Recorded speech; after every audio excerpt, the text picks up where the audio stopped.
may be rebroadcasted on WestfordCAT.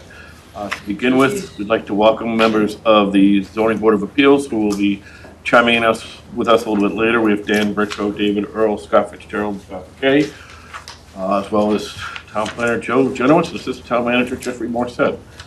As always, we'll start with open forum. Anybody here have anything for open forum?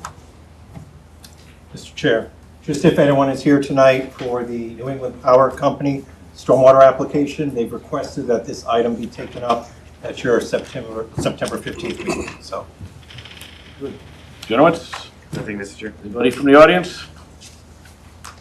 All right, moving on to our first public hearing. We have PB 2518, 1 and 4 and 6 Pleasant Street, an unnumbered parcel on Pleasant Street, for modification to site plan review and modification special permit in the Milk Conversion Overlay District. Mr. Morset. thank you, Mr. Chair. As requested by the board at your last meeting, staff did prepare some draft decisions for your consideration. We did work with the applicant. They had some minor comments which are already incorporated into the version that you see in your packet. So there should be 3 full draft decisions as well as an administrative. As a reminder, the administrative change is simply to update the special permit decision to correctly reference the number of dwelling units now. And late today, we did have one comment from one of the planning board members, Joan Croto.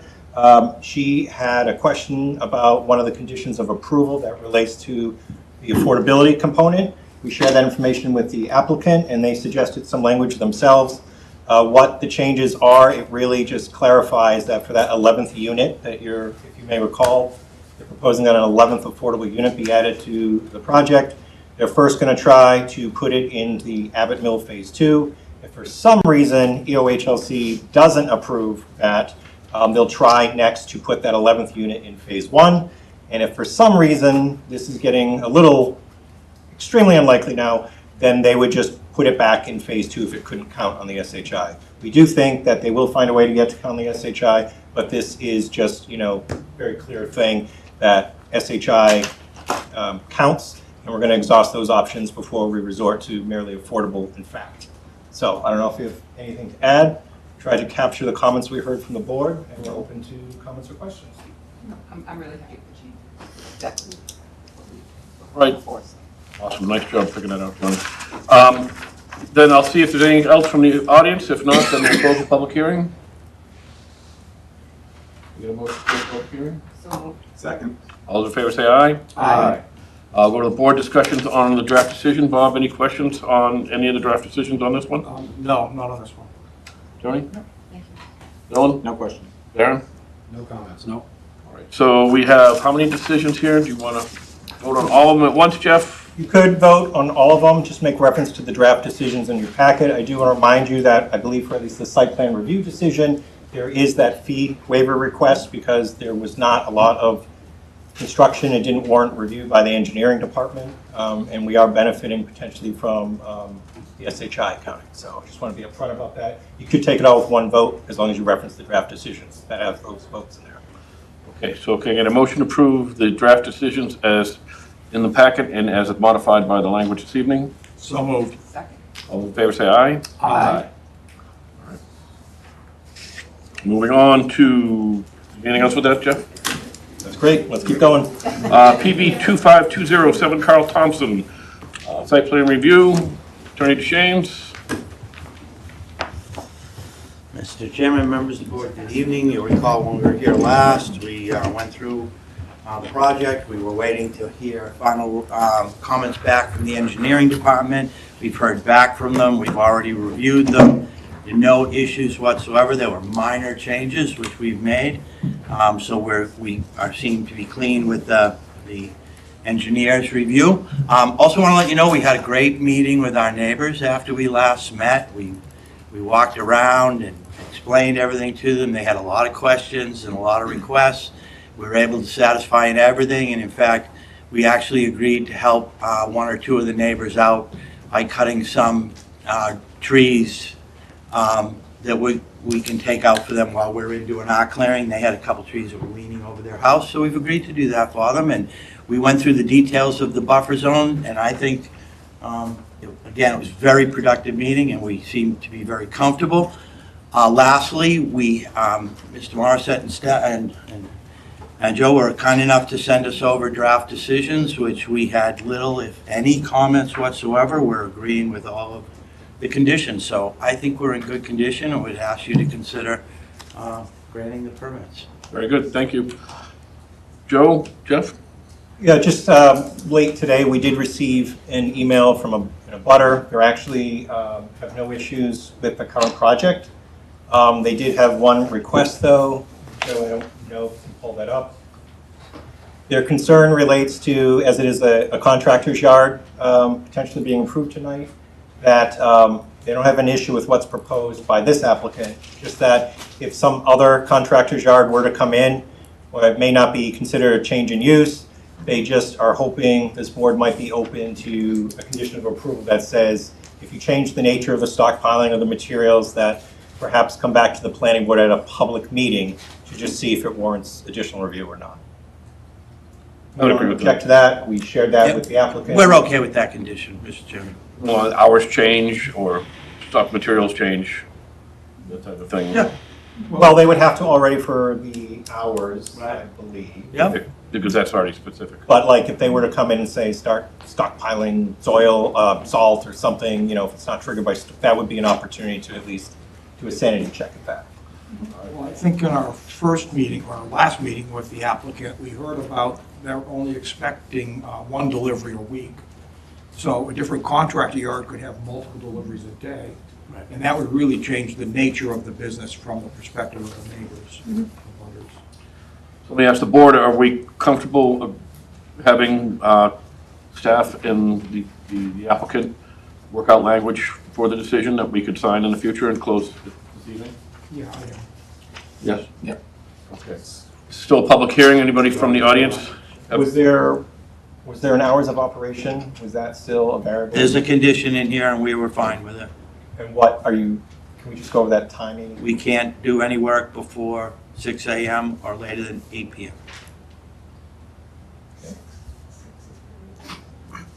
Okay, any from the audience? So if someone has comments, this is the time. Okay, motion to close the public hearing? We have somebody who raised their hand. Oh, I'm sorry. No, it's all right. I was late in raising my hand. Okay, thanks, Michael. Emily Taylor, 9 Texas Road. 6 o'clock is pretty early. I thought we had a bylaw that said 7 for work. So I don't know for sure, but I originally thought it was at 7:30. But anyway, 6 is pretty early, I think, for work. It's my humble opinion. Thank you. Anybody else from the audience? Let's just, I think, I heard Doug just explain how they've met with the neighbors. I'm assuming hours of operation, was that discussed with the neighbors? It was, and it was discussed at the meeting last time we were here. And I think we discussed that it's like a Wednesday delivery with the large truck, once a week. But we also discussed the fact that they didn't want us working out there at night. Yeah. And They so preload at the evenings, they try to do they as much preload in the preloading. evening so that when they come in between 6 and 7, they're ready to roll. Again, there could be a minor, change in an order. They might have to make an adjustment to a truck, but these guys got to get on the road by 7 o'clock. 6:30 typically. 6:30. And again, none of the other neighbors, or in fact, none of the abutters have raised a question to the hours, including the most recent neighbor who weighed in, who we're familiar with. Yeah. Anything else from the audience? A motion to close the public hearing? Go. Diane? I'll just agree, Diane Wood, 122 Depot, I'll just agree with Emily. Two things. One, 6 o'clock sounds very early, and in the middle of fall and winter, it's dark. It's the middle of the night at 6 o'clock, which also, kind of impacts things. And I don't know if this sets a precedent for all the other projects in town or not. If this is an isolated one, okay, I can understand that. But I thought we had a bylaw or a policy that was either 7 or 7:30 also. So So that probably refers to our subdivision rules and regs that talks about the hours of construction activity for constructing a subdivision. This is not a subdivision, and that doesn't apply. And this is a contractor's yard in an area that's zoned for this type of thing. Unfortunately, it does abut residential, but they're zoned to have this type of project there. So I wouldn't feel comfortable limiting them for what they could do. Okay, thank you. Okay, anybody else from the audience? There is one other comment though, because I think we also, when we discussed the hours, we discussed this was a seasonal business. And I think didn't we hear that the amount of installation during the winter? Are Is that little not- to is it none. existent? Huh? Are few to none, exactly. Okay, I remember that from the last So year. activity, the only time you're gonna see true activity, getting the trucks ready to get out at 6:30 is during the summer season. Once winter, rolls around, there's very little operation. That's what I thought I recalled. Yeah. Because we were concerned last meeting about the hours of operation and the periodicity, seasonality of it as well. So, okay. Anybody else? So I just have one comment. So all of engineering's comments have been addressed, correct? Oh, yes. Okay. Correct, there was only one kind of typo where we showed a planting on top of the overflow structure. We'll certainly make sure that we change the offsets to the plantings.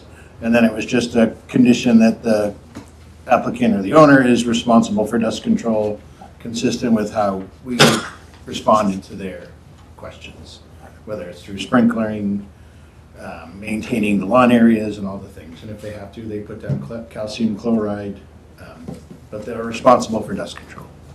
Good.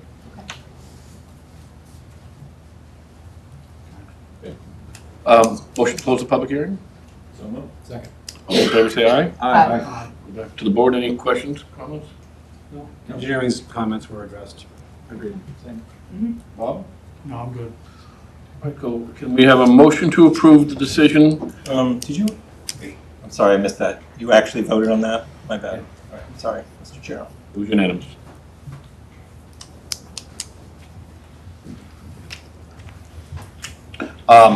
So a motion to approve the decision with the understanding that staff will work with the applicant to add the language pertaining to a minor change of use or the change of materials that will be used on the property. Triggering it coming back before the board. Public meeting. For a public meeting. Or change of ownership. Yeah. So moved. All those in favor say aye. Aye. That's for all. Oh, yes. Do you want me to do that again? Nope. All right.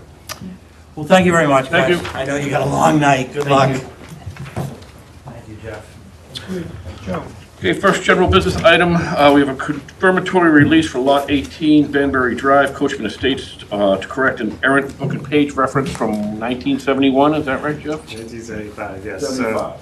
So, in the block release that was from that year, for whatever reason, they just had a scrivener's error where they referenced the book and page of the plan book, but not of the covenant that was already recorded. So this is just to fix that as they look to have a sale of the property. Bob wasn't on the board then, I don't. It's like Paul Masson wine, it's aged. All right, can I get a motion to agree to this confirmatory release? Second. All those in favor say aye. Aye. Next item is provide report and recommendations of select board street acceptance for D. Donato Drive. Mr. Morissette? Attorney Robbins? Good evening, members of the very big board this evening. Attorney Melissa Robbins from Fairland Robbins. We're here tonight for a recommendation of the planning board to the select board for the acceptance of D. Donato Drive. I will tell you that construction out here went wonderfully. We worked hand in hand with the engineering department. We had no issues with the fire department whatsoever. We have no outstanding comments with the engineering department to date. You have a certificate in your application from the fire department saying everything was constructed in conformance. This doesn't happen very often when I'm in front of this board, so I have no other information to give the board. Everything is completed to 100%. This planning board's already reduced the bond being held down to the contingency because the construction's already been completed to satisfaction of this board. So what we're requesting tonight is the planning board's recommendation back to the select board for acceptance at town meeting. Great, thank you. Jeff or Joe, do you have everything? Yeah, we've been in communication with the engineering department. They're very happy with the quality of construction that was out there. Sidewalks and final aluminum seating happened just a few weeks ago. So everything has been constructed to their satisfaction. Any questions by the board? No. Got a motion to recommend street acceptance to the select board for D. Donato Drive? So moved. Second. All in favor, say aye. Aye. Thank you very much. Again, we have 2527 New England Power Company. They've requested extension without discussion to September 15th meeting. Motion to continue? Second. You say to continue, we need to specify the date? September 15th. It's 7 o'clock. So technically, it's not a hearing, we could just put it on the next agenda, but Making sure it's fine. Okay, I'm good. All those in favor say aye. Aye. Okay, public hearing number 3, PB 2526, amendment to section 3.3 accessory dwelling units. We have invited the zoning board of appeals. Welcome Mr. Balcourt, who came in a few minutes late. Mr. McKay wants to swear in his board. We can move on to discussion. We have a motion to open up the Board of Appeals Planning Board hearing. Second. All those in favor? Aye. All right, well, Do we waive the reading of the public hearing notice? Oh, so before we move on, I need to sit Mr. Valcourt and Mr. Earl as voting members tonight. Very good. We're down on numbers. okay, and Dylan has made a motion to waive the public, The reading of the public hearing notice. is there a second? Second. All in favor, say aye. Aye. Mr. Morissette, you want to give us a review of this? Or Mr. Genowitz? actually, we do have NIMCOG here in attendance. I think they'll do a better job than I will. Wonder if we could invite them to the table and give the overview. Please, we have Kelly and then Mike is here as well. Yes, Mike will be joining us for discussion of Okay, the great. communities districts. Good evening, members of the board, members of the Zoning Board of Appeals. My name is Kelly Leinema. I'm the Deputy Director at the Northern Middlesex Council of Government. At the request of town staff, we have been working with Westford and a number of other communities in our region to assist with compliance with the new state law, which requires communities to allow accessory dwelling units by right. As part of this process, we worked with the town to review your current zoning language, comparing that against model zoning that was provided by the state. We really look at that model zoning as a recommendation for what should be included, and so we didn't want to veer too much from that.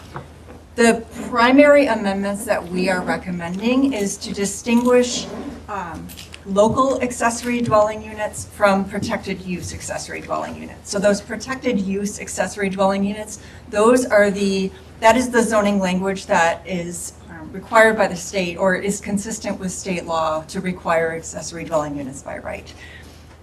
After discussion with town staff and the planning board, it was determined that you didn't necessarily want to strike your existing accessory dwelling units or strike the ability for an applicant to request an accessory dwelling unit that is slightly larger than what is permitted by the state law. And so that allows us, under these recommendations, we're seeking to accept local accessory dwelling units with a special permit through the Zoning Board of Appeals.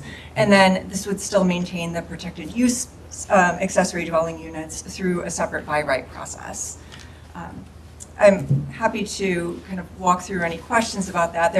The recommended language really is compliant with what the state is saying is required as far as protected use accessory dwelling units, which can be up to 900 square feet and only in those residential districts, whereas what was already in your bylaw has a little bit more maybe flexibility as far as size, but would require a special permit process through the Zoning Board of Appeals.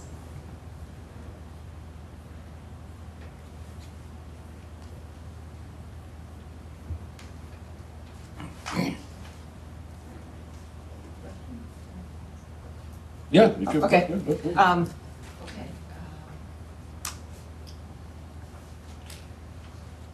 On page 350 of the packet,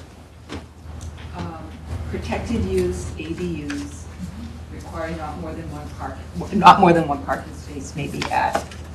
So my question becomes, what if you have a property that maybe has a very long driveway? Do you have to add a parking space? But is it, if a home has sufficient parking for multiple cars?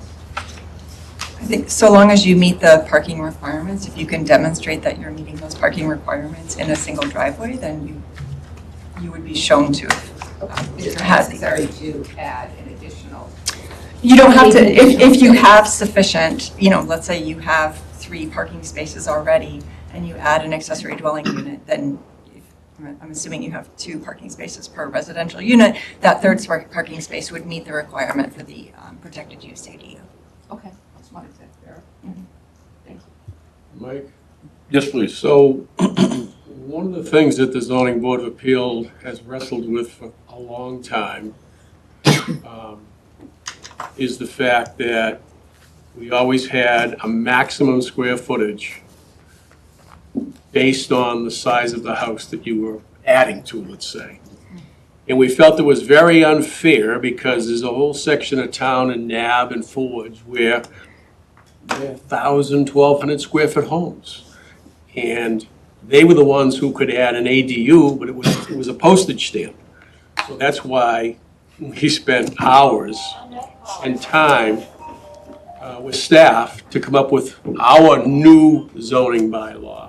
And that was one of the things that we looked at and said, we've got to change this because it's unfair to these people. They pay the same amount of taxes. They should have all the rights that everybody else does. Just because they have a smaller house in a different section of town, we can't discriminate against them. So that's one of the issues I have with this language is that it's you can't exceed 50% of the square footage of the existing house or 900 square feet, whichever is the smaller. I just don't think that's fair. Jeffrey? That is why I think the planning board is amenable to still keeping the local ADU. And it was for that very reason, because that's why we amended the bylaw. One of the reasons we amended it in the first place is because we had people with modest-sized homes that would actually need a variance to have a 500 square foot Right. accessory dwelling unit. Exactly. If you keep the local ADU option, we can do that. Okay. So if we didn't have a local option, then we'd have, I think, a bigger problem. Right. Like, it wouldn't be able to. There's still a form of relief for those people. Right. Coming before you guys. Yep. Can I ask though, Yeah. since the limit is 1,250, is that a reasonable limit? Because you have the 900 to 1,250 for local ADUs. I think at the time when we did our homework and researched this, we went back through all the ADUs for the last 5 years, 10 years, I forget what the number was. And there was nothing, I shouldn't say it was nothing, but the amount of units that were bigger than that, not a lot at all. So I think one of the exceptions that jumps to my mind is like if there's an attached structure, a carriage house or something where it could very well be bigger than the 900 square Right. feet. That is something where, we want to make sure, say the zoning board could still have discretion to authorize that. I think this would do that up to a certain point. Yes, it's the rules specific to the town, so that would still allow some flexibility for the zoning board to allow for those larger A units. perfect example is 3 houses down. Yeah. Carriage house, Yes. we granted an ADU permit for them. The structure was already built, much bigger than 900 square feet. And it makes sense. Yeah, absolutely. And that's the key. When I heard carriage house, it's also the structure's already built. Right. So I think recognizing if the structure's already built is different than to authorize a freestanding structure, new construction of that size. But existing is fine. Any other comments? I have a question. I don't know, and I don't know if we care about this. The way that it's written, an applicant could come before the ZBA without having a protected use ADU in place and request a local ADU of 900 square feet. Yes. Do we care that they would request that by special permit without having exercised the right for the protected use ADU first? And I don't exactly know where I'm going with this, other than people will look at any system in a way to game the system and get an advantage. Would we want an applicant to have exhausted a protected use ADU option first before we would consider a local ADU, unless it exceeded the 900 square feet? And that's just an open question for like everybody's perspective. Wouldn't that happen, would they go to the building commissioner first, and if they were denied, then they would have to go to ZBA to get? They could just go right to the ZBA without, right, and try to get a special permit before they went that way. But I think, right, wouldn't this, So I would think the zoning board could, say the proposed ADU actually meets the criteria for protected use. Yeah. Right, because if someone gets an ADU with benefit of a special permit, they still have the option to get a protected use ADU. So if an application came to the zoning board, I'd like that met the protected use ADU standards. I'd like to think that planning staff would point out to the board, FYI, this meets the standards, this could be as of right, and you're not obligated to grant the special permit. Did we have one of those when this law first came into effect? I don't believe, did we? Did they Yeah. actually fall through on that though? Something happened and it didn't, they withdrew, They withdrew when they withdrew the waited, they application waited for and this law to waited come out. for this law. Is what they did. They had an application in for That was over the winter. our ADU. Yeah. And then I think staff said, hey, why don't you wait? And they did. But I don't think they've come forward yet. I don't think so. I think if Well- they met the criteria for the by right, why would they go to the effort to go through the special permit? Because if they wanted in the Because they could get future, two because then they ADUs. could get two, because then they have the protected use in their pocket. Everybody wants something. You gotta remember that. So Everybody that's wants why something. I'm wondering if we would want to put something in there like, they require a negative Well- determination by the building commissioner prior to right. applying to the ZBA. Or to say, local ADUs shall not be larger than, 1,250 square feet, and local ADUs 900 square feet or less shall not be the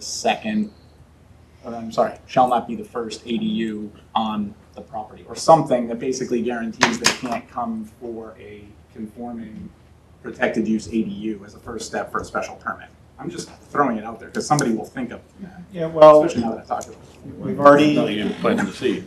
One of the challenging things will be maybe Title V as well.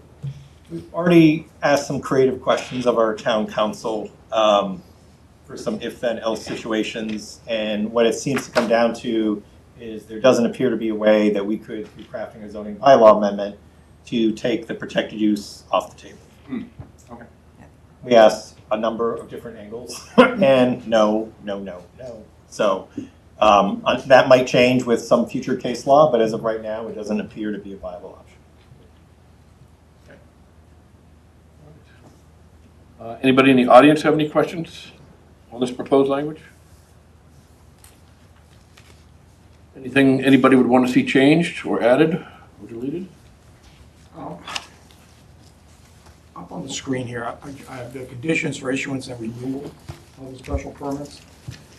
I don't know how to deal with this, but I see this being problematic in the sense that there's a transfer of the property. There's no requirements in here regarding notification of the new owner by the previous owner regarding the special permit. So just questioning how that part of the process would work. I see us getting, or the ZBA getting complaints in the future. When somebody buys a property and after 150 days discovers this aspect of our bylaw and never knowing, if they were new to town, never knew anything about this, and they've exceeded that 90-day grace period. It's always been on the honor system, Bob, where someone bought a house, they said, oh, we have an ADU, let's investigate what we have to do to continue the ADU. And this was mostly under the old laws. We had one down on Lowell Road a little while ago that the applicant didn't want to live there before all this came into play. And we said, no. so it's got to be owner occupied. One of the two, doesn't matter if it's the big one, the small one, or whatever. And I'm sure there's dozens of ADUs in town that have transferred ownership, and we have no idea. Yeah, I will say that under our older bylaw, the special permit would lapse, and they'd have to come forward with a new public hearing. Even if they just sold it, even to another family member, they would need a new public hearing process, even if there were no changes. So that is one of the changes we made in the recent, most recent zoning bylaw amendment for ADUs. The administrative process has actually come up a few times. People have contacted us in a panic, like they're closing. How do we do this? And by having a reasonable time frame, like 150 days, if someone's going to catch it during due diligence, they'll find it well within that period. And they can even schedule it with the zoning board. It's a light lift to get an updated affidavit, and you give them the threat of the cost and expense of a public hearing process versus just doing this. If they know about it, then they'll do that. And we've already seen that happen a number of times recently. It's not perfect, but I still think it's a better option than you need a new public hearing process to just transfer the ADU for a local. We even went so far as to reach out to the assessor to see if there was some way that we could tie it in with their office, and it didn't really seem plausible at the time. Potentially do it with Title V, that's how they do the well reports.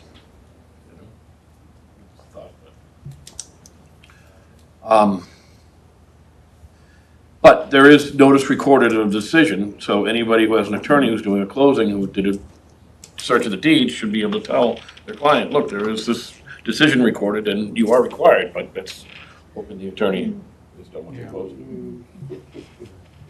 They're laughing. Yes. Oh, you should sit on this board for a while. Any other thought, discussion items? Is there anyone from the public? Anybody from the public? All right, great. Well, I think we'll continue this public hearing for more comment. September 15th, I believe, would be the next regularly scheduled meeting. All right, so I have a motion to continue this matter, PB 2526, to the September 15th meeting.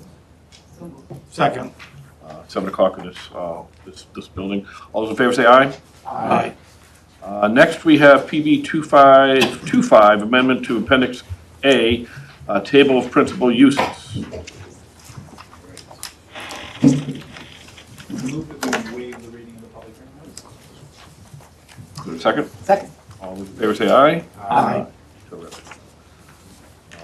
Joe? So this one I hope is, Did you open the hearing? Sorry. Move that we open the public hearing for PB 2525. All those in favor say aye. Aye. so hopefully this one is fairly straightforward. It's simply adding some special permit options to some existing uses already in the zoning bylaw table of principal uses. So we went through these, I think, at your last meeting. See if there any one change. Went over it with the zoning board of appeals as well back a couple months ago. So anything that was SPA would stay, special permit with the zoning board of appeals. Anything that was SPB would stay SPB with this planning board. Anything that's new, we did list as a special permit with the zoning board of appeals. I don't know if there's any questions about any particular use as we go through them, but there's about a dozen or so. We basically tried to capture instances where for one reason or another, it just seems strange that there wasn't a special permit option for that use in a particular zone. Like a hotel where IH is primarily around Route 110, Powers Road area, where our McMod bylaw is. There's light manufacturing where there's a distinction between 4, or more employees or less than that. We had an instance where there's a business that had 3 employees, they were moving to Westford, and within a year they were going to be increasing to 5 or 6 employees. It would be kind of silly to have them in a zone where it was allowed by right on the commercial highway, and then within a year you're supposed to bring zoning enforcement against them because they're successful. It didn't seem to make sense. So they wanted to be able to add a special permit option for a business like that. to protect themselves. So, I don't know again, if there's any specific questions, happy to hear them. Okay, I'll go to our board. Any specific questions on this one? Not on this one, but I'm still reminded we need to address, I think, parking in some of the associated uses. We've ran into that with Carl Thompson. We aren't very restrictive when industrial abuts or heavy commercial abuts residential. And I think we need to look at some protection for the residents, the residential lots, with how close parking, not the structure, but parking, because parking can go right to the property boundary. And so we still haven't dealt with that with this change here. Can I ask, how many parcels do you think there are? Not a lot, but we ran into this case where there was no protection. Was it on Route 40? Yep. I mean, that's the only area. That's the area. 110 is fine. Right. Route 40. So I mean, that is one of the things that the Route 40 corridor study will take a look at is, you know, what uses make sense? What if you have residential against non-residential? Do you need to think about different tools? And I would think we'd want to be informed by that study because that has to be done, you know, before next June. I think we take that input. So I mean, this is kind of a sub-aspect of the, I mean, the use is one thing, but that parking and the ability to clear was an issue for us that we just couldn't deal with. So I'll throw a wrench into the works. If you have a residential home on a commercial or IH or whatever the zoning is over there versus up against something that is commercial, what do you do then? I mean, it's commercially zoned, but someone's living there. There's a lot of those because that's the way it was back in the day. And so now you have another thing you have to look at and say, well, can we really tie their hands? It's commercially zoned. Yep. We had that not too long ago. Yep, good point, Bob. It's something we have on the table to discuss in the future. Yeah. Anything else on this one? No. ZBA? Good. Questions, comments? No? Anybody from the audience?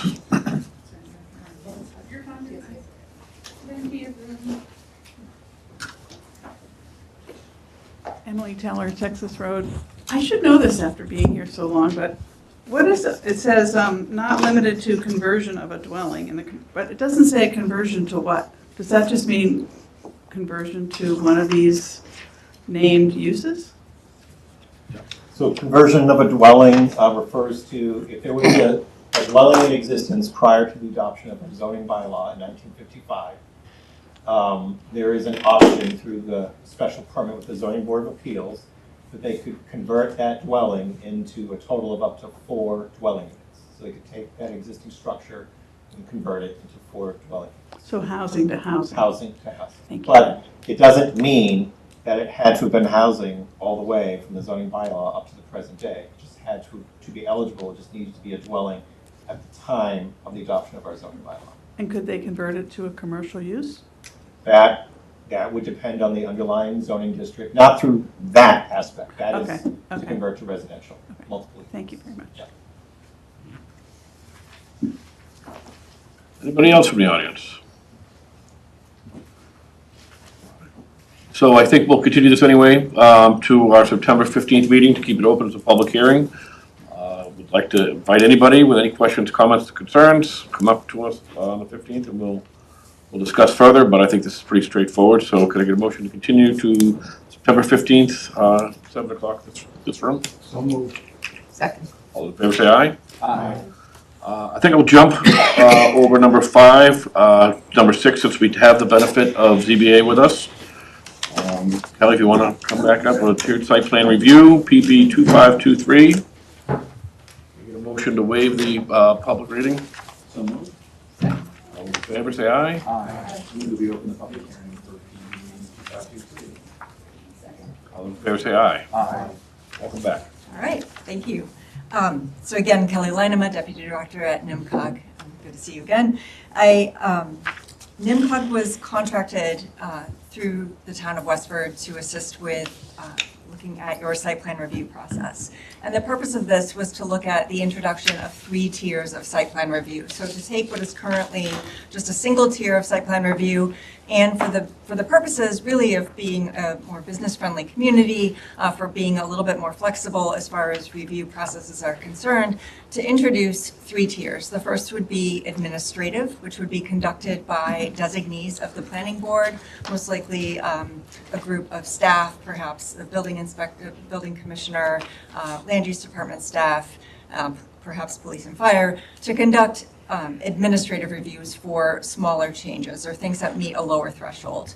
The second would be for minor site plan review, which is kind of things that perhaps warrant a little bit more review. They would be on an agenda of the planning board, but they wouldn't be, you wouldn't have abutter notifications. And this is something that there would perhaps be like a medium level package that would be required to be submitted by applicants for things that could be considered as minor modifications, perhaps maybe a change of use to something that requires more parking, as an example. Those residential conversions from 1 to 4 units. And then the third level of review would be more consistent with what you currently have, which is major site plan review. That is a level of review for larger developments, for things that are often tied with a special permit, larger multifamily development, or a larger commercial construction. The document that's up on the screen right now is really the proposed text of the amendment. Anything that's underlined is the recommended amendment. And really looking at, again, this really starts out with the general applicability and then describes the 3 levels of review as well as exemptions. And we do have some potential modifications to the exemptions that we can discuss with you tonight. Then we talk about the review authority and coordination with other permits, particularly in cases where there may be both the Zoning Board of Appeals and the Planning Board designated as the special permit granting authority, depending on the use. We may want to look at some modifications to the subsection 2 here around special permit and site plan review to really clarify that we're looking at major site plan review. If there's an activity that requires both major site plan review and a special permit, then the planning board should be the special permit granting authority. But if it was minor or administrative, the process may first go to the Zoning Board of Appeals and then go to the planning board or the planning board's designees as the site plan review authority. And then we look at, we didn't really have many substantial recommendations to site plan review for protected uses, religious, educational, childcare uses. We did provide quite a few suggestions under procedures. And the purpose of this is to clarify the timelines and the entities for review for that administrative, minor, and major site plan review. The purpose of being very clear and specific regarding those timelines, the 30 calendar days, the 45 calendar days, and then the 60 calendar days, is because site plan review in most cases is for uses that are allowed by right. And what we want to do is to provide more clarity to applicants of the timeline under which their projects would be under review. So this really specifies that clarity. It also specifies that failure to act within a designated time period basically constitutes constructive approval. The other subsection here basically lays out that a building permit cannot be issued until for a project that is subject to site plan review until that site plan review approval is granted. And then a certificate of occupancy is contingent on a review of those site plan review documents and making sure that what was built is consistent with what was approved. We recommend that you strike the current section 9.4.4 and move those requirements into the special permit granting authority's rules and regulations. This would allow both the Zoning Board of Appeals and the Planning Board, depending on the special permit granting authority, to be a little bit more flexible with those requirements. We saw this as the case in the pandemic where submitting those multiple copies of large prints just wasn't something that we could flexibly accommodate for applicants. And so you just want to be able to specify that in your planning board, in your rules and regulations, instead of having to go through town meeting to make those amendments.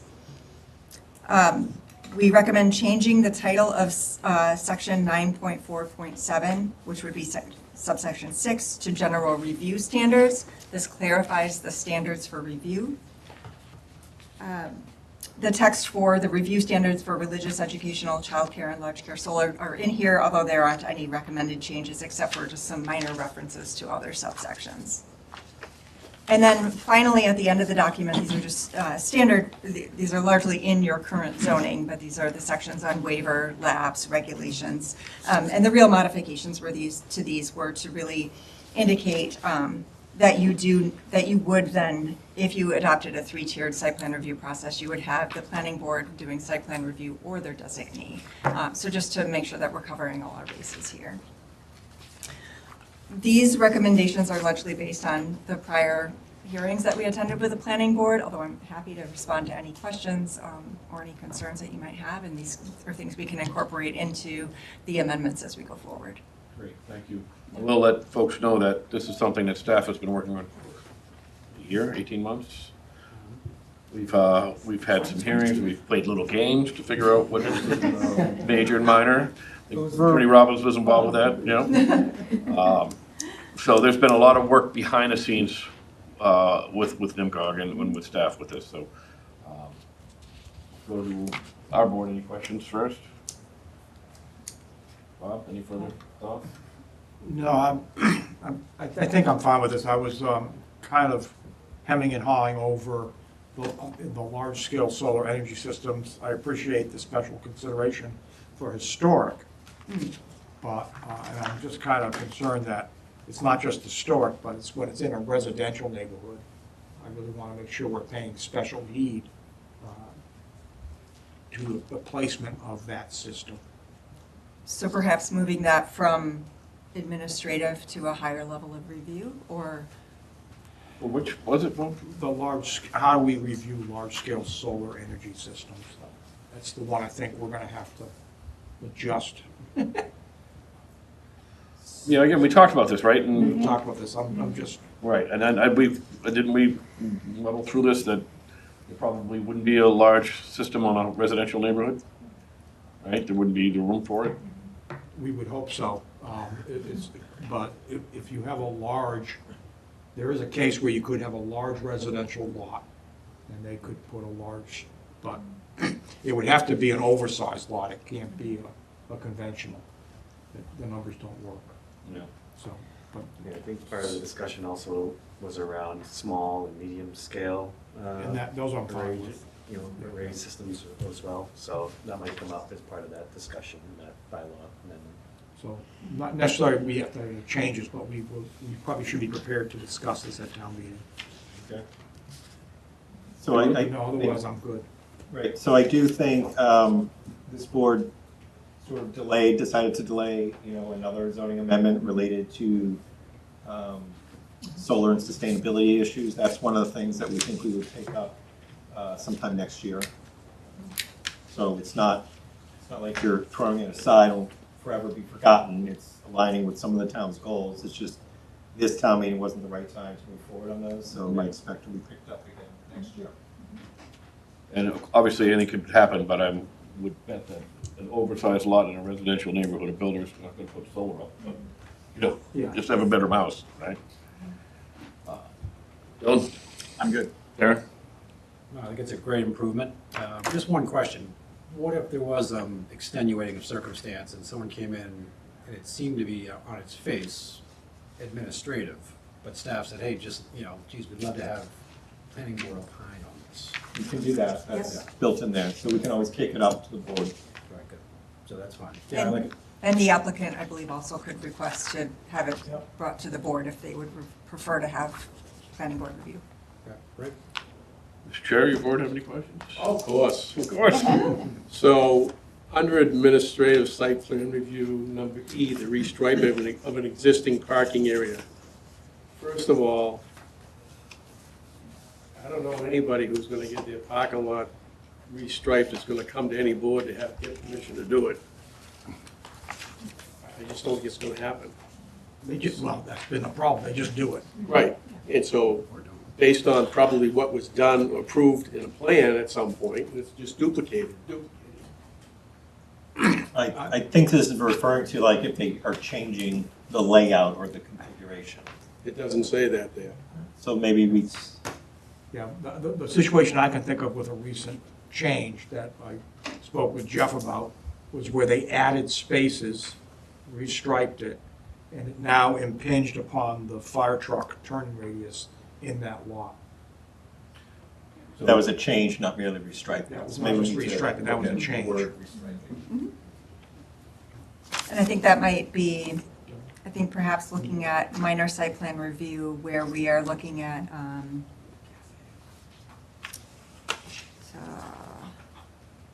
some of the other changes to commercial parking, so we can, So do we add reconfiguration or restriping of an existing parking area? Just add the reconfiguration? Reconfiguration of the Yeah. striped parking lot, yes.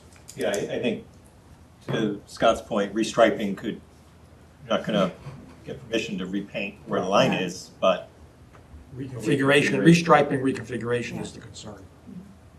Both from reduction of spots that might be necessary for a second, impinging upon the fire and safety requirements for the parking area.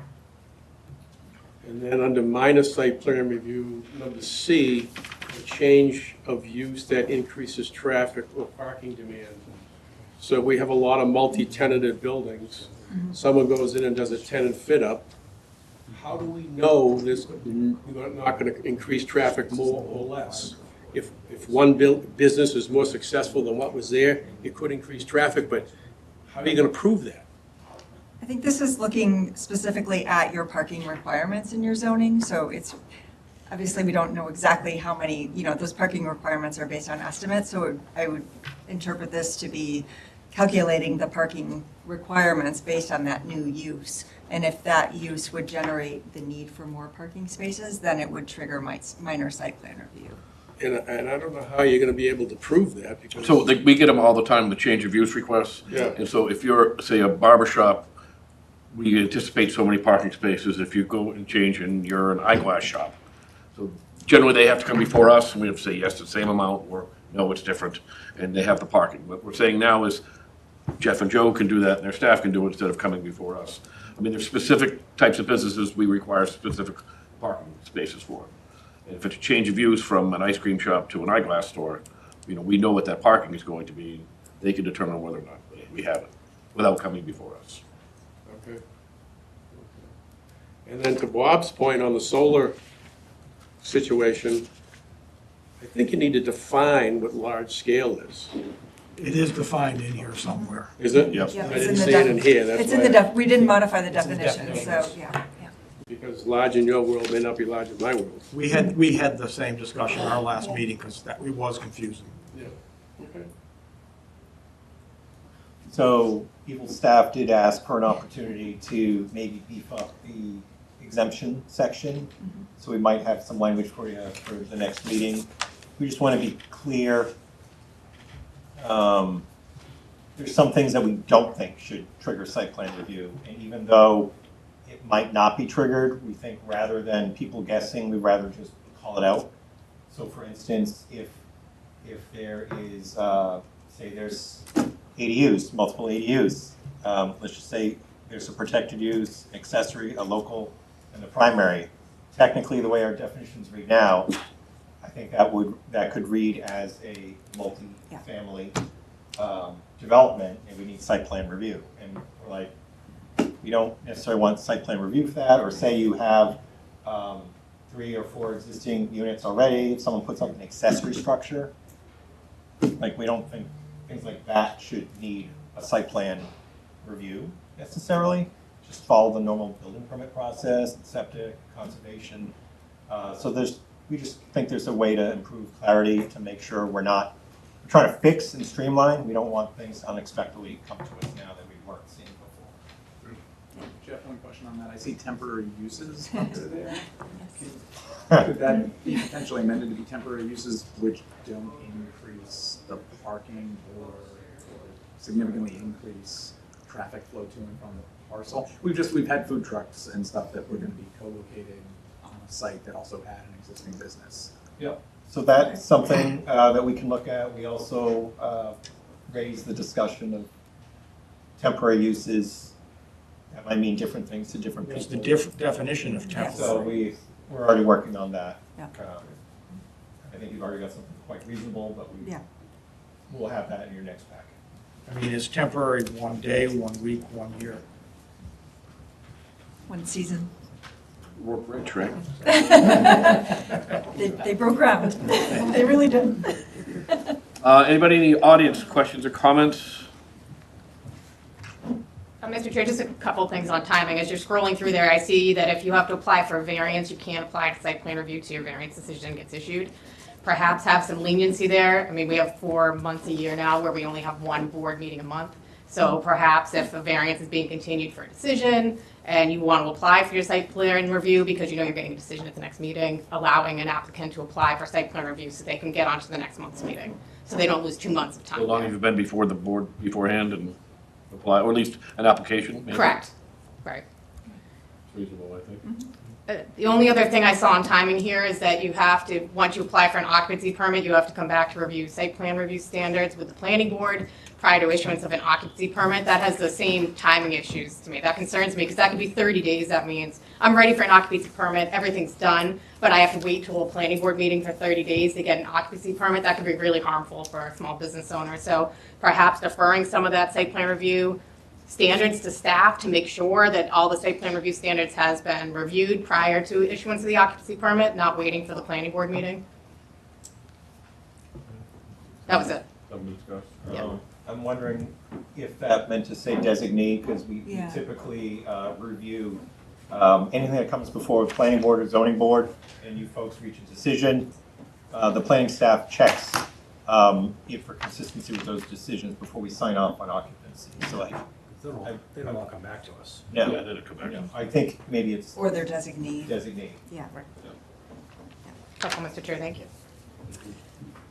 Emily Teller, Texas Road. I have a scenario and then a suggestion. When you talk about large solar arrays in residential developments, I don't think this will ever happen, but on Texas Road, the Audubon Society has management over a large portion of the field, which they hay a couple times a year. And I just wonder if in the future, at some point, that might be a perfect siting for some reason for a solar farm. I think it's, it's in perpetuity, it's conservation restricted. But I don't know, there is that situation in town, so it's not impossible, I don't think. And secondly, I think you also talked about not sending out abutter notices for the second step. And we don't have a newspaper in town. People are oblivious about what happens around them, and I think it's only fair to let people know if there are changes, especially if, as you talked about, parking can go right up to the boundary line. I just think it would be a good idea to send out abutter notices in that case. Thank you. Anybody else from the audience?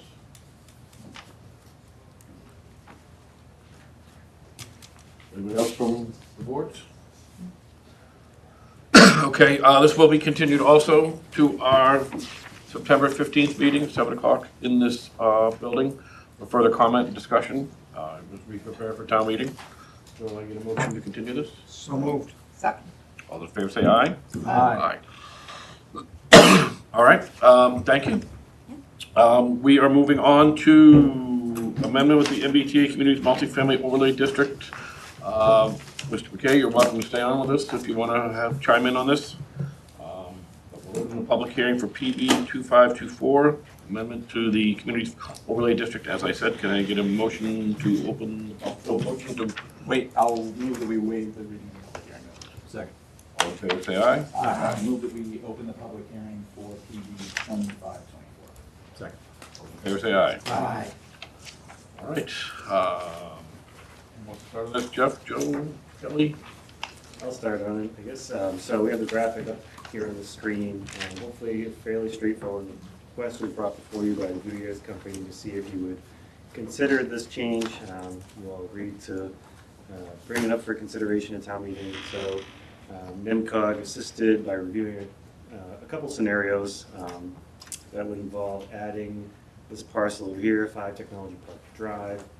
One scenario was just removing 2 Technology Park Drive. One was removing 2 technology park drives, as well as 6.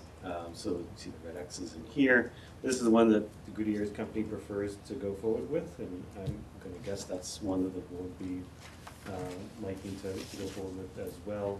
Will result in a slight reduction in the area over here, and that's within the district for Tech Park East. The 3 parcels in there currently have to just a little bit under 24. With the change of removing 2 and 6 and adding 5, we'll bring it slightly over 22, so about 1.5, 1 2/3 acres removed from the mix there. And that would be in furtherance of proposed, I guess, conceptual development from the Goodyear's company. Israel Lopez is here as well, I believe. I saw him walk in. It would further something along these lines. So this would be a total of 80 residential units, 40 units in building 1 and 40 units in building 2, as well as a standalone restaurant, brew pub use as well. The yellow outline is the existing building on 5 Technology Park Drive that would be demolished and furthering the construction of those structures. And the next page in your packet is essentially a conceptual rendering of what those residential buildings could look like out there. So that's about it. I don't know if the board has any questions or. Just so the folks know, they did come, the applicant, the landowner came before us with this proposal, asking to have this redistricted as, and it showed what they actually had wanted to do, which seemed very attractive to this board. So that's why we became behind sponsoring this amendment. Did you want to add anything? Or? Yeah, all of the 2 scenarios that we were asked to model both met the conformed with the MBTA. You don't mind speaking up? That's just for the TV. That's for the not for the person. Sorry about that. That's okay. Yes, both of the scenarios that we were asked to model ended up being compliant with MBTA communities requirements. Both parcels are contiguous, even though there's a right-of-way that dissects the district, which is allowed, and it is above the 5 acres, and you're well above the whole district minimum lot area of 50 acres. You have over 341, or excuse me, 335. And then the district dwelling units per acre is over the 15 minimum. Great. Bob, any questions, comments? I think we had a discussion with the last time with the preliminaries, so I'm fine. Tony? No, I'm fine. Bill? I'm okay. No, I think it's a positive. All right. Scott, your board have any questions, thoughts? No, I served on that MBTA board, and I think this is kind of a nice project for that area. 100%. I agree. I'll go to the audience. Thoughts, question, comments? Name and address, please. Megan O'Connell, 44 South Chelmsford Road.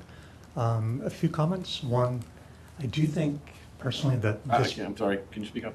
Sorry. That doesn't amplify, that's just for the TV. A few things. Number one, first from a personal standpoint, I think this type of project is what I was hoping the MBTA community zone would bring to Westford, so I'm happy to see that. What I would like to see for this amendment, if it's at all possible, I think given some of the reaction that we've seen to the 37 Powers proposal, that I know is not part of this, but I think there's an opportunity to increase the chances of an amendment like this passing at town meeting if we took this opportunity to remove some of the other parcels from the overlay district and move it back towards a process where we're still compliant and still allowing some of the proposed projects to go forward, but scale back, from the 4,900 or so that we currently have. I think if we did that, if the board did that, that it's much more likely that you'd get the support at town meeting to move forward with this. But if it's just this proposal, it may be very difficult. Thank you. I guess I want to follow up, because I'm trying to understand why it would be very difficult, because I think we're trading land just within one area, and we're not seeing a substantial increase, we're just seeing a tailoring. So I guess I don't understand why it would be difficult, because just looking at this on its own merits, it seems to be a much better scenario within this region. And we kind of have regions up for MBTA community zoning in Westford. And this is kind of its own distinct area. And a personal comment, I don't know that I'd be adverse to some type of measure in reducing that, but I don't think this is the proper measure to do it. I think that's going to be a bigger process, and what we're looking to do here is just get this parcel prepared so they can potentially. On its own merits. On its own merits, correct. I think it's important to note, as part of the communication of this, that this parcel is already part of the MBTA community's identified parcels, and this is actually reducing the size of it. That's, yeah, it's just the region, and it's a specific area of our So district. I think people need to understand, if they vote to say no on this, it doesn't mean this goes away.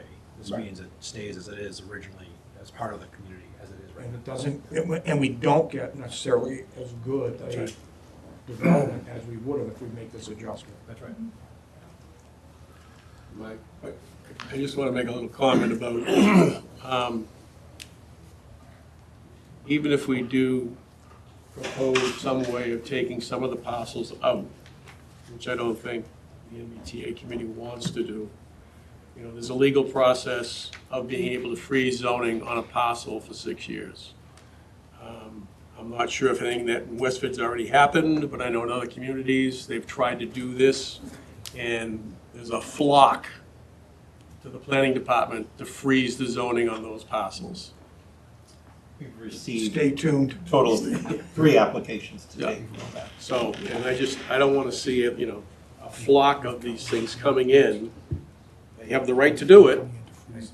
They're already started. Yeah, and it's, so removing parcels, I don't think is realistic at this point. But I do think, and I don't disagree with any of the comments that were made in response, but I do think the commenter's point is, you know, it's hard to anticipate what town meeting's feeling is going to be about MBTA communities, given the fact that now we have 37 Powers Road progressing through the process, where the collective town's head is going to be at with approving what this board feels is a reasonable change to one specific property, whether or not town meeting is going to agree with that's reasonable. MBTA, nothing. Right. They may just be closed to the notion of any changes to it, which would be unfortunate, because I think we all think this is a good change, so. I And when think we're dealing with just this one set of parcels, it's easy to debate the merits or the cons. Correct. But I think to the commenter's point, we may want to be prepared at town meeting to offer some context to what's being asked of town meeting to vote on. Any other public comments? All right. Then again, we will continue this until September 15th, 7 o'clock in this room. Is there a motion? So moved. Second. All those in favor, say aye. Aye. Thank you. Thank you. Thank you for coming. Zoning Board of Appeals. do you So wanna- can I have a motion to close the zoning board of appeals? So moved. Second. All those in favor? Aye. Now we can go. There you go. Okay, next public hearing, we have PB 251679 Powers Road. This is an application for preliminary subdivision review. Okay. Yeah, I'll give him a second one quick.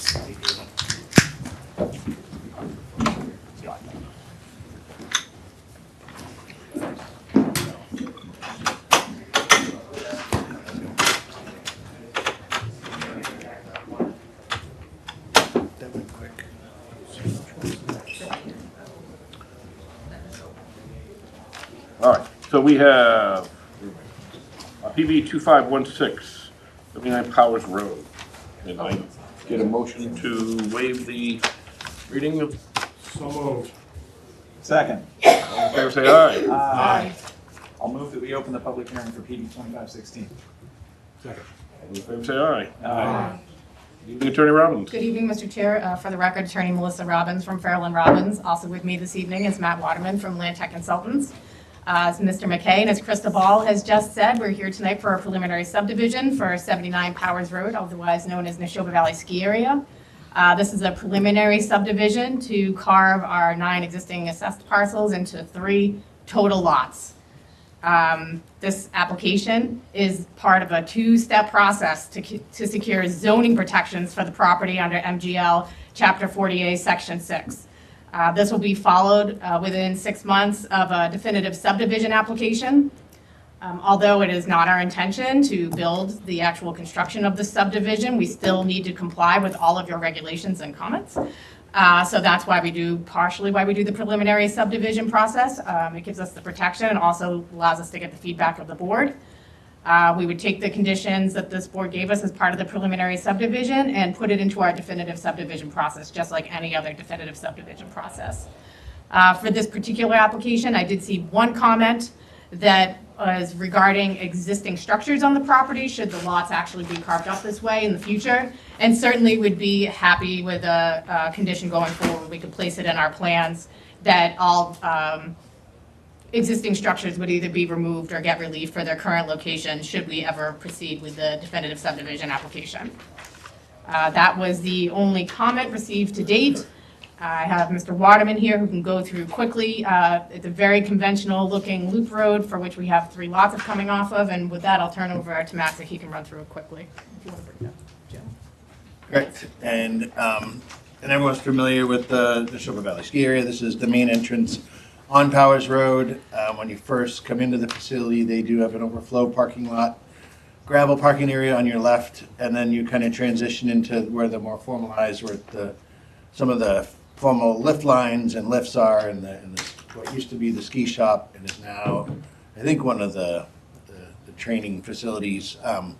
But this subdivision would be short. It's only about 550 feet long. It creates a subdivision road in accordance with your subdivision regulations, and then creates 2 lots to the south and west, lots 1 and 2, and then lot 3 would be the remainder of the property, which is in excess of 190 acres. 50-foot right-of-way, cul-de-sac at the end, and relatively straightforward. And our intention here is to be in full conformance with the bylaws.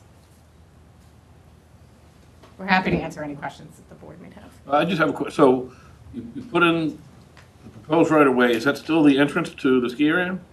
Correct. And then, is this contemplating the ski area not being there, or? This preliminary subdivision is just for the zoning freeze only.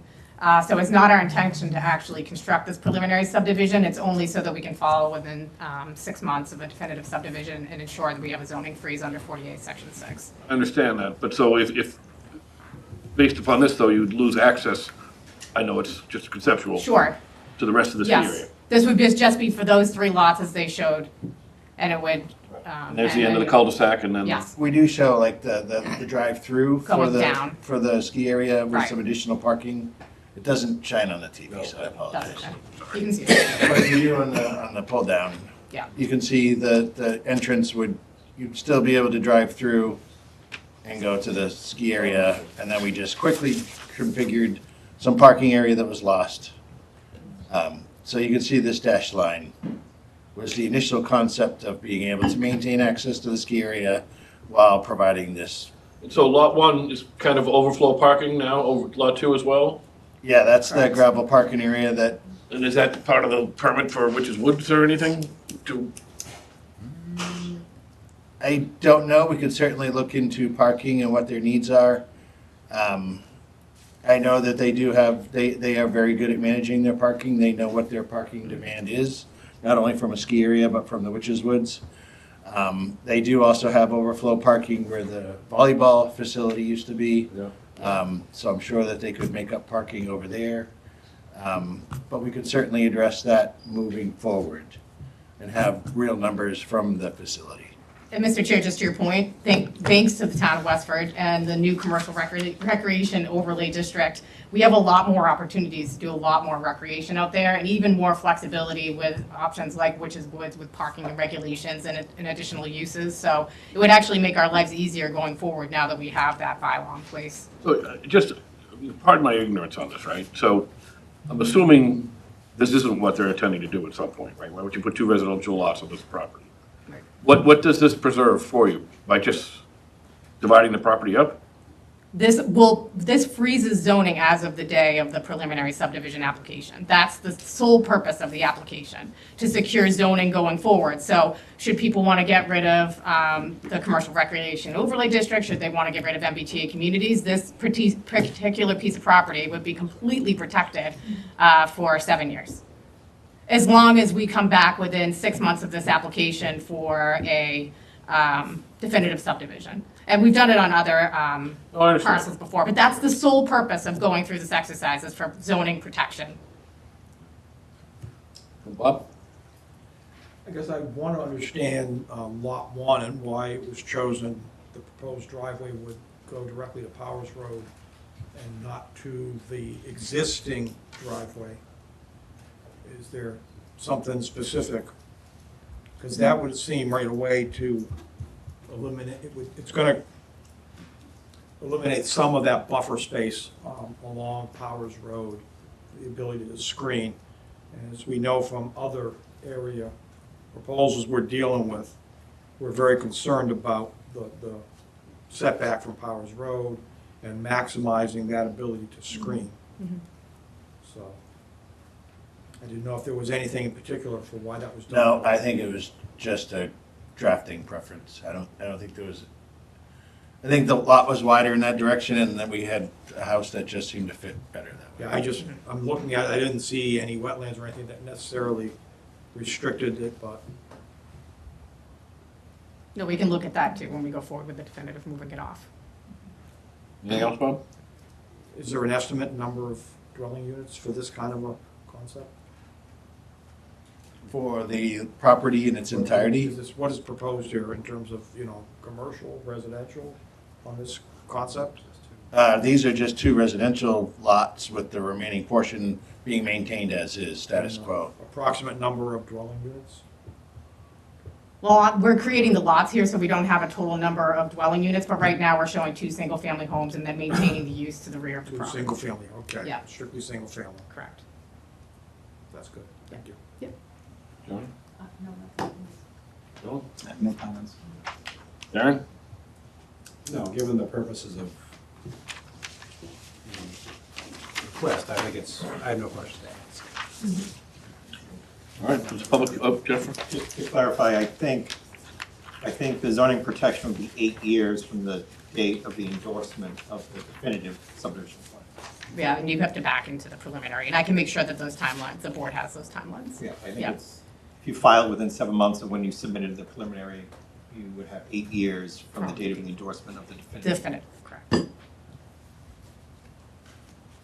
And so those 2 lots are within the MBTA communities? Yes, this entire site and on the Westford portion, most of it is all in MBTA communities, and all of it is zoned commercial recreation. I think if you scroll up, it shows the MBT Line, overlay. yeah. Some of it was, yeah, there it is. Yeah. All right, I will go to the members of the audience. Please come up, state your name and address. Have any questions, concerns, thoughts on this request? Todd Wildman, 88 Powers Road. So does this mean that if this was approved, that they could put multifamily in Lot 1 and Lot 2? Yes, in my opinion. Okay. Yep. Actually, the overlay district, I thought it was, Cut that out. can we, is there a way we can find that graphic? There was only a portion of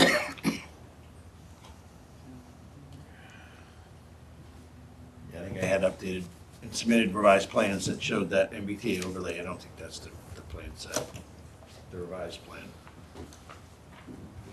I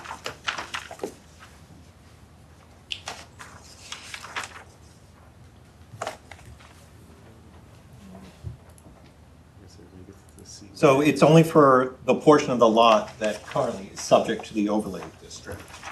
See this gold color? So whatever portions fall within that lot could be subject or could be open to multifamily development. Not the entirety, just where the gold is. Correct, but those presumably lot 1 and lot 2 fall in that. Yep, it looks like at least partly, yep. Okay, so they're being proposed as single family, but could be much larger. So this is a subdivision plan, right? So they're subdividing the land.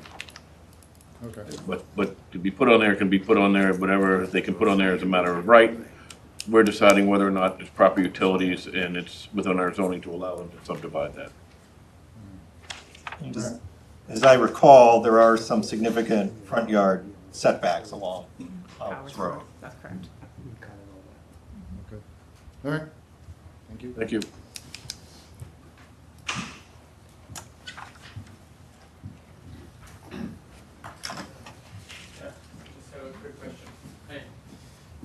Sergey Tutorial Sideway. What are the sizes of those two lots?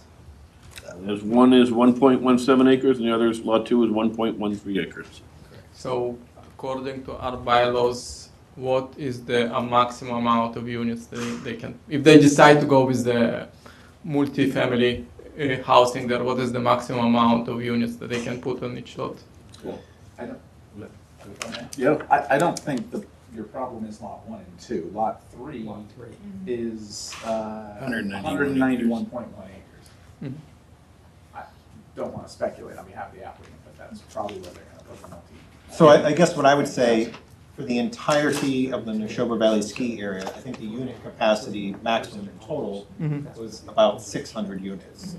So if they were to actually configure this way, I believe there's a 100-foot setback to Powers Road, so effectively lot 1.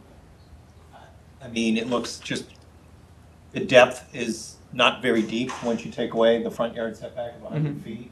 For that portion, I think they'd be essentially limiting any multifamily. They'd be reducing the multifamily capacity, but it wouldn't take away from lot 3 whatever is available there. I see. Okay, thank you. Yep.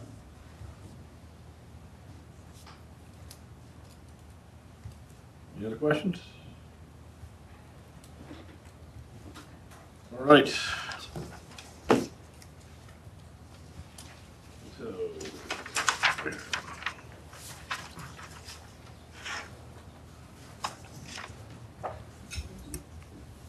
at this point,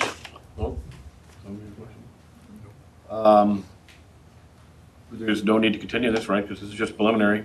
Because the board opines whether or not they would suggest that they go forward with a definitive that require a vote. So honestly, it really doesn't quite matter what the board does. If you want to, you could either close the public hearing and ask staff to prepare a draft decision. One comment I heard was maybe look to have access for lot 1 off of that proposed way instead of Powers Road.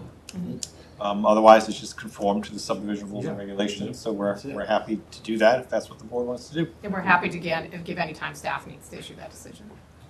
Okay, all right. Is it agreeable by the board? We close public hearing? Yep. Is there a motion? So move to close the public hearing. All those in favor say aye. Aye. Direct staff to draft a decision for this? 15th too soon, Mr. Morset? No, I think we can do that. Motion to continue this matter to the 15th? We closed the hearing, right? So it's just paragraph decision. Paragraph decision, and we have it ready, okay. All right, great. Thank you very much. Thank you very much. Sorry, did I screw up that vote? So you want us to vote? No, it sounded like you were in a vote. I screwed it up. You closed the hearing. I think it's really just direct staff. Direct staff decision. Yeah. My apologies, Mr. Chairman. No mess up there, guys. Okay, next we have PB 2505, 37 Powers Road, continued from our July 21st meeting. Mr. Chair, we stated in the agenda we wouldn't take that up before. Oh, 7:30. Minutes. All right, so why don't we take a 4-minute break? So we can make sure everybody is able to be here.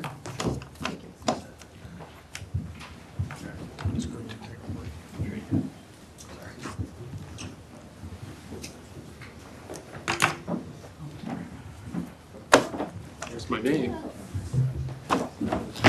Put you as close as we could.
Oh, fine.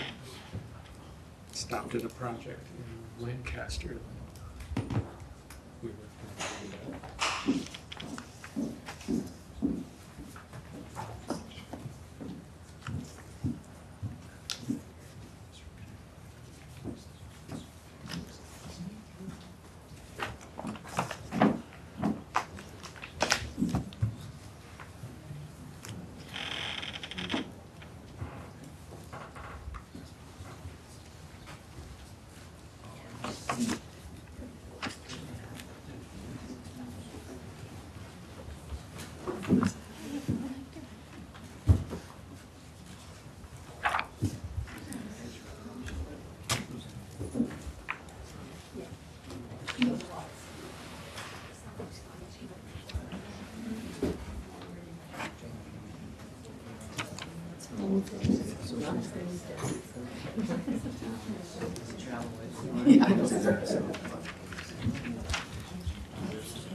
All right, I think we're all back. Welcome back to planning board. We have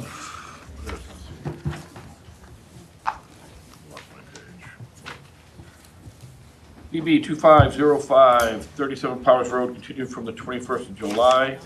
With us with our board, we have Gene Christie from Teague and Bond, we have Sam Gregorio from TEC, and we have Peter Flinker from Dodson and Flinker, our consultants on this project.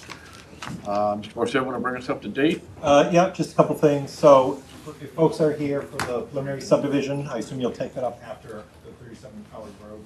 Yep. So I think as you may recall, at the last meeting, there was discussion of trade-offs or mitigation for the project. I think the board expressed a preference for the 5-story option, provided they found the trade-offs acceptable. I think generally speaking, the board was favorable to those trade-offs. However, they were seeking some additional input from the Affordable Housing Trust Committee as it related to some of the affordable housing options. And the applicant can certainly provide an update about that. We do have our consultants here tonight. I know we've had a full round of technical from our civil survey and traffic, and we had some most recent comments received from Dodson Flinker about with respect to the zoning bylaw. I think it'd be great, to give the applicant a brief chance to speak, and then maybe, quick overview from the consultants, and then throw it at the board and see where you want to go from there. Attorney Robbins? I'll be brief, Mr. Chair. So since the last meeting, we did meet with the Affordable Housing Trust. It was great. We went through some of the options the board had seen on the last mitigation table. The majority of the trust gave us the option that they preferred, which was to increase the number of units that are restricted to 58, but provided for 6 units at 50% of the area median income. So I did update the mitigation table to reflect that from the Affordable Housing Trust. As Mr. Morris has pointed out, we've submitted all the revised material, including written responses and updated plan set. We did receive a response from Ty and Bond, which was great. Thanks for responding to stormwater so quickly. I think that we need to do a little bit more work on the Ty and Bond. We have to look at some of the waivers. We certainly need input from the engineering staff. We don't have written responses for you for this evening. What I would ask is that you give us an opportunity to respond. We'll come back to the next planning board meeting with the outstanding waivers and hopefully address all of the stormwater issues. And then we can get the waivers before the board that the board actually has to act on with input from engineering and Ty and Bond. Similarly, we received TEC's review letter. Everything looks pretty good there. We resolved many of the major concerns. We still have some responses outstanding and some exhibit plans that we need to provide to TEC. Most of them are internal circulation related or about the entrance to the site. So again, we'd like an opportunity to respond with TEC, and then we will come back to the board for the next meeting to see what's still outstanding. I know there's a couple comments in there, either defer to a condition of the planning board or need input from the planning board, but we can put that together in one document so that it's very clear what the board needs from Ty and Bond and what they need from TEC for direction. Finally, we got the letter from Dodson and Flinker. We did receive some partial comments from Peter Flinker. I know in his letter he indicated that he hadn't enough time to fully get in there and review everything in conformance with MICMA, but he said that he would defer to a overview this evening. So since Peter's here, I can hand over to him if you'd like, Mr. Chair, just to give an overview of what his findings were. I would like to say we did receive your letter, and it seemed, we'd like an overview. All right. I wrote some things down as sort of a statement. So as part of the August 8th submittal, the applicant provided an annotated version of our April 29th memo, which went on very detailed because it addressed each of the parts of the MICMA bylaw. And so in response, I added additional annotations you saw, sort of responding to each of their annotations. A number of these point out that while the applicant had refocused the project around a central street spine, which we're certainly in favor of, and we had had a number of meetings with their consultants to talk about that, it remains something of a compromise when compared with the intent of the bylaw. Now, I think because I was responding in that memo to many different points of sort of each time I said, oh, this is a compromise. My intent was not to say that they should start over and throw out the plan. It was really to point out that technically, in response to the different parts of the bylaw, the main street spine does improve it a lot, but you still don't have an overall pattern of streets and blocks uniting the whole project, largely because that's really impossible on the site. So it's a matter of context, right? And I think that in this context, where most of the site is not going to be visible from the street because of the open space on the northeast side and the setback from Powers Road, and the rest of it is surrounded either by an existing apartment complex or industrial use. In that context, it's probably the right decision to focus on a new main street that's going to be sort of an aesthetic and functional center of the project, and then wrap the parking around the outside. So again, it was not my intent to sort of monkey wrench the process and suggest they should throw out the plan and start over. They've been working in good faith with us, sort of try to make the plan better. And I do think that this is a reasonable compromise, considering that context. Will be largely hidden from public view by the open space and the buffers along Powers Road and the other screening around the other sides of the property. And I think the applicant has been very forthcoming in expanding the public amenities with the trail coming through the site and the, what's the name of the path? The health? Wellness path? The wellness path, which I think is an unusual and valuable feature of it. So most of our other comments focus on the details of design, the architectural massing, fencing, screening, landscaping, management of the open space, how is that going to be treated in the future, whether or not that part in the front should be considered an amenity space along Powers Avenue, because it's doesn't really going to have an active use other than serving as a buffer like the rest of the open space. But I think these details can and should probably follow getting some sense from you as a board whether you support this plan. And then I think going forward, we can look at these different details and make sure that we have the information we need to say whether it complies. For example, in some of the details of the architecture, is it articulated enough? It's supposed to be an articulating sort of bump every 30 feet, right, to keep the buildings from looking too massive. And they've achieved that technically with their basic two building models by including the bump that's represented by the balconies, which is a little bit unusual in terms of including that as part of the massing of the building in this kind of review. So what I would suggest is it's hard to tell from the elevations whether or not that's a significant enough sort of variation in the massing of the building. So we really need some sections or preferably some three-dimensional visualizations just to see what that's like. Because again, our focus is on not every technical detail of the NICMOD. I think it was written to be flexible, but to really get at the intent of making good design and trying to sort of turn back the clock.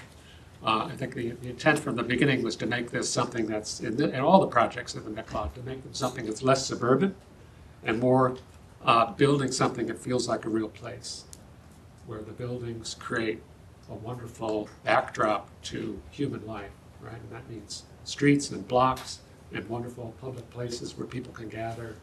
And most of all, not having to look at all those parking lots if you don't have to. Where you have 500 units and how much parking? 800 parking spaces?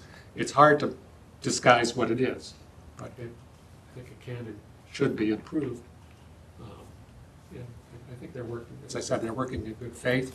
But what would be really useful is to get a sense of the consensus of the board as to whether you think that's enough and whether we can start focusing more on the details. I'd be glad to answer any questions. Bob, any questions at this point? Not at this point. So the spaces in your comments where you talked about the spaces that are being claimed as amenity space, is it just that area in the front, or were there other ones along the periphery by the dotted line trail that limited work? I think the biggest question mark is the sort of within the loop in the front and that area that's next to the open space to the right of the entrance or above the entrance on this plan.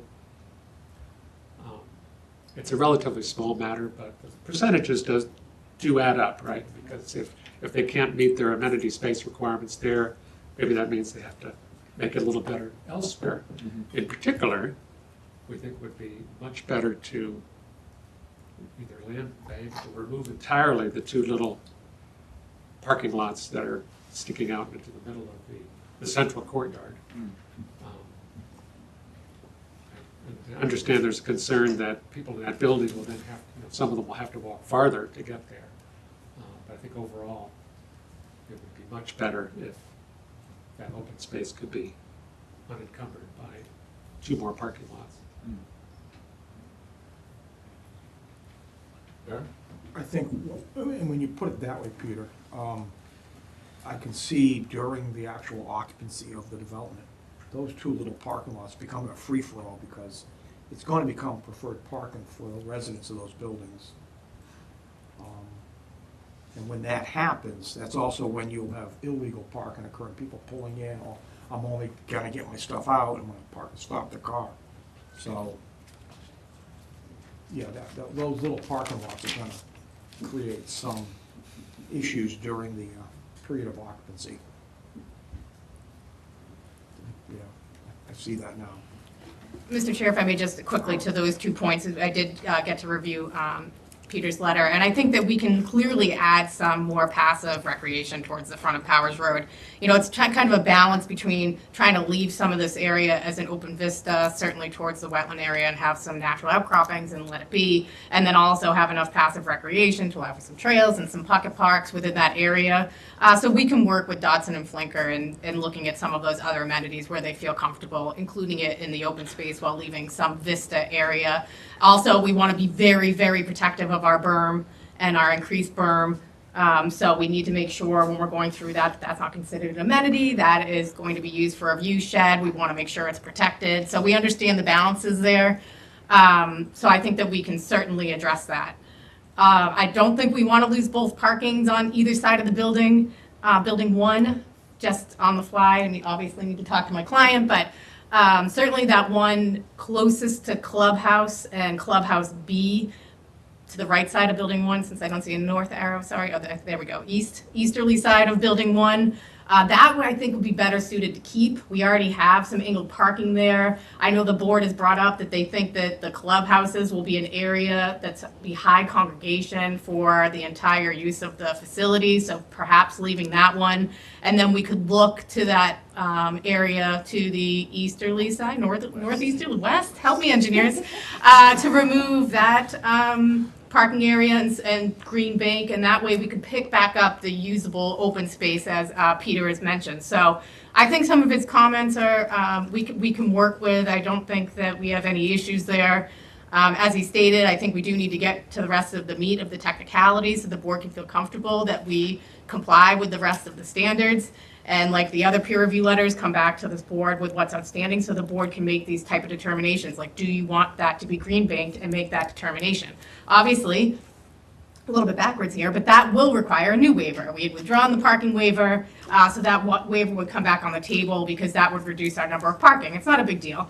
It's just something that we have to address. So these are the types of things we can work on moving forward. No issues whatsoever there. So on the parking, buildings 3, 4, and 5 are well served by the parking areas. They're well served by the garages. Building 2 is well served by parking, but not by garages. And building 1 is going to be, I think, a challenge for the residents going forward. It's not well served by sufficient parking for where it's placed in that site. And I can just see, especially during periods of inclement weather, during the winter time when maybe it's icy, I see a free-for-all of illegal parking as people try their best to park near their residence and just can't. So that's still a challenge with this layout. I think building 1 and building 2 are well served with the green area. I think it makes them preferred. So there's a balance there of parking versus having easy access to the green space common areas. I also appreciate that in this plan that we're seeing today, I had questioned the sidewalks around the clubhouses. Those have been fine-tuned so that they have been placed, and the crosswalks have been placed where we expect foot traffic to most likely take place. Parking around the clubhouse, I think that little auxiliary parking next to building 1, and that's going to serve Building 1. I don't see that doing much for the clubhouse other than taking demand for the other parking near the clubhouse. And that does concern me a little bit with the clubhouse being so close to Powers Road. We don't want to see cars spilling out onto Powers Road. And during an event at the clubhouse, let's say one of the residents has a large event, you may be forcing your visitors to be parking up by Building 3 or over by Building 4. So when they do have events there that are sizable, we're going to have to work, there has to be consideration given how to manage visiting cars, because we certainly don't want to see it spilling out on Powers Road. And I can now see where we're going to have no parking signs along Powers Road possibly. Unfortunately, that hurts the residents of Powers Road. So we're going to have to balance all of Yeah, this. they wouldn't park on Powers Road anyway, right? You wouldn't want to, but, if somebody's coming in and they're trying to get to the clubhouse, are they going to want to park back by Bell? Or are they going to try to park on Powers Road? We walked the site. That's a pretty sizable site, pretty long walk. If it's inclement weather. I think, Bob, this is a good topic, but can we just go in order, right? So we have just had his consultant. Do you have any questions for our consultant on? No, I'm just talking what they're just talking about with this parking and all of this. I think it's a complex issue. I agree. Mr. Chair, just quickly to that point, that Route 40 is controlled by DOT. I mean, Powers Road is controlled by DOT, and there is no parking along Powers Road. We also have a management company, so if we saw a repeated issue, these are rental units, not condo units, so we have on-site management for that very purpose if there's continuous illegal parking. And also, I'm hopeful for the younger generation and for the MBTA communities actually working that everybody won't have a car and won't be car dependent. That's one of the entire purposes of this type of project, is to get people to the LRTA so they can get to the MBTA, so they can use alternative forms of access, vehicular access. I'm not saying it's going to happen, and that's why we have to prepare for it, but that is the hope with MBTA communities and also your pedestrian master plan and other master plans in the area. So I know you want to get back to Mr. Tony? Given that alternate modes of transportation, can we talk a little bit about bicycle circulation through the site? Because I was reading your comments and it doesn't, I'm curious just to hear more about your thoughts on bicycle circulation. Because as I look at this, I think to myself, if I was living here, I'd be inclined to get on a bike a lot because it would be easier to get around. However, driving a bike through a parking lot can be a dangerous thing because people backing out of parking spots don't always see bikes coming. So I know you made some comments, just any comments that the board can take forward as we think about, the final design and how to make this a bicycle-friendly environment?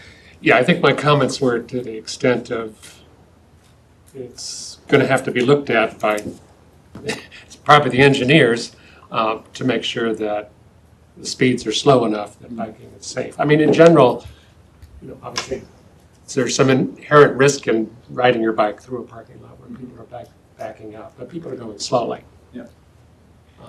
And they're also paying attention. Yeah. It's like one of the few times people actually are paying attention when they're driving, is when they're in a parking lot. So that's one advantage of that.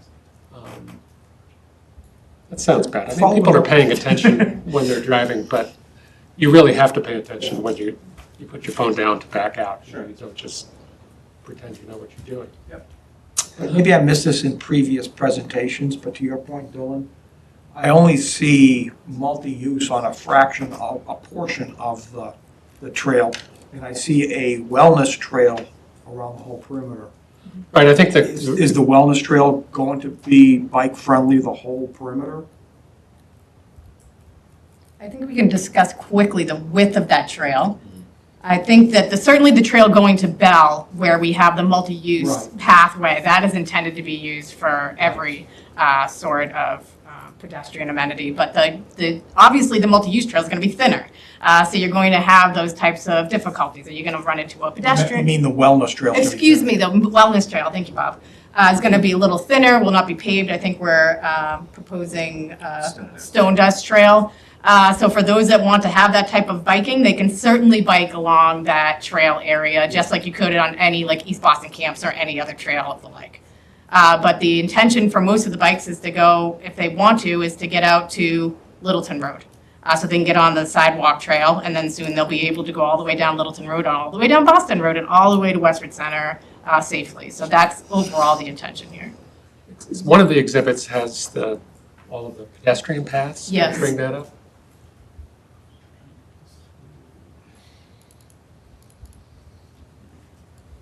And I know that one of the answers, I don't know if you remember, it was a TEC response or a Dotson response. We did have an answer as to the width of the roadways and the traffic speed. And I can't remember which one it is. There it is, okay. I think we're really happy to see this because it sort of shows that they're really thinking through a continuous system of pedestrian movement. I mean, one of the ideas with the original concept of streets and blocks is people know where to go. And it's very safe in a traditional sort of street and block system because you don't have people just wandering aimlessly through parking lots, say. They're walking along sidewalk until they get to a crosswalk, and everybody understands what's going on. So I think this is a good effort to try to do the same thing within kind of a hybrid plan, which has some streets and some parking lots, but to clarify, where people are supposed to be walking, to make the crosswalks where you have those potential conflicts clear and as safe as they can be. And as I said, I defer to the engineers as to how to make that as safe as possible and really tweak the system. But I think this is moving in the right direction. Great. Jody, any questions? No, I just, not really for Peter, just I totally agree. If we could get a 3D model or section, that would really help a lot, just to see the articulation. And one question on this, are all of these paths, because the wellness path is not paved, it's stone dust. Right. So the rest, are they paved or are they stone dust? Or is it a mix? Because they're the same symbols, so not sure. Right. So, Yeah, and we can go through it if you want quickly, Mr. Chair. Yeah. Yeah. sure. I'll just up to the microphone just so you're captured for the television. So for the record, Ian Ramey with Copley Wolf. When we talk about the different pedestrian surfaces, so obviously the multi-use path on top, the green dash line, that's an asphalt path. It's intended for bikes and peds. The wellness path that's sort of on the periphery of the site is really more of a nature-based sort of stone dust path. The idea is that it would be giving opportunities for pedestrians to have overlooks into the wetland areas. There would be opportunities for maybe some fitness stations. We're considering measuring that with certain segments so that you can say if I do 2 laps, that's a mile and a half, what have you. That would be a stone dust path. In the interior of the site, once you sort of get from the parking lot curb in, that would all be most likely a cast-in-place concrete surface, so fully accessible. Thank you. Yeah. That's it. Thank you. Darren, any questions for? No, I think it'll be helpful to see the 3D models to really see how the proposals, that stacks up to the MBTA, standards. But I think they're in the right direction. Great. Thank you. Sam, do you want to give us a report of where you're at? Has anything's Mr. changed? Chair, can I just ask a quick clarification on the 3D models, just because it's not a normal requirement and the elevations and the others are requirements. So I'd want to be very clear as to what the board's looking for as to the 3D model. Is it just articulation in one cut sheet? Because I want to make sure we get it done in time. But I also want to be very clear as to what you're looking for. You're requesting? We'll take whatever we can get. Yes. I'm assuming that those buildings are worked up in enough detail that you can pretty easily create a 3D view of what the building massing looks like and put the different buildings together in their footprints and sort of show us what the space is like. So just one typical building showing the articulation in the buildings, with the decks. Particularly get a sense of, what does it really look like in terms of this long facade of the building, and does the articulation that you've proposed actually do what we hope it does, which is to make a really large building feel like a collection of smaller buildings and more of a so-called human scale, right? It would be great to see, I think earlier we've asked for cross-sections of the different streets and how the buildings Yes. relate to the streets and the little gardens. Mhm. And how do, if one of those little patio gardens, do you look into the street? Can you Right. get to the street from the garden? You know, where are the trees and shrubs exactly? And I suspect a lot of that hasn't been worked out in a great deal of detail. We've prepared some of those cut sheets as to the pedestrian walkways and the trees and the new tree line, but we haven't done any of the 3D modeling. So that's why I just wanted to be very clear as to what you were looking for. And it's to make sure that, so every 30 feet, we're supposed to have articulation. It's to ensure that we meet that requirement. And to deal with the waiver as to the length of blocks. The Yes. facades, right, the facades that were in the bylaw, that type of thing, yeah. Yeah, to really get a sense of how the building works and then how the building relates to the street and the plantings and just how it all fits together, which is kind of the fundamental question. Sorry, Mr. Chair. No, is that Okay, okay with yes, that? thank you. Yep, that's Yes, okay, yep. yep, all right, great. Pam? Anything new? Just for the record again, Sam Gregorio, Senior Traffic Engineer at TEC, Traffic Engineer Consultant for the town. Just actually a few things that were brought up, some of the things that were brought up earlier. As we think about the total amount of parking space on the site, this is not a number that would be to the zoning requirement. Industry standard information on the parking demand for 530 units. So 85th percentile of the peak parking demand, so the maximum amount of cars you see in the spaces at the 85th percentile level is actually like for 2 bedrooms on every unit, which is not even count the 1 bedrooms, being less, 769.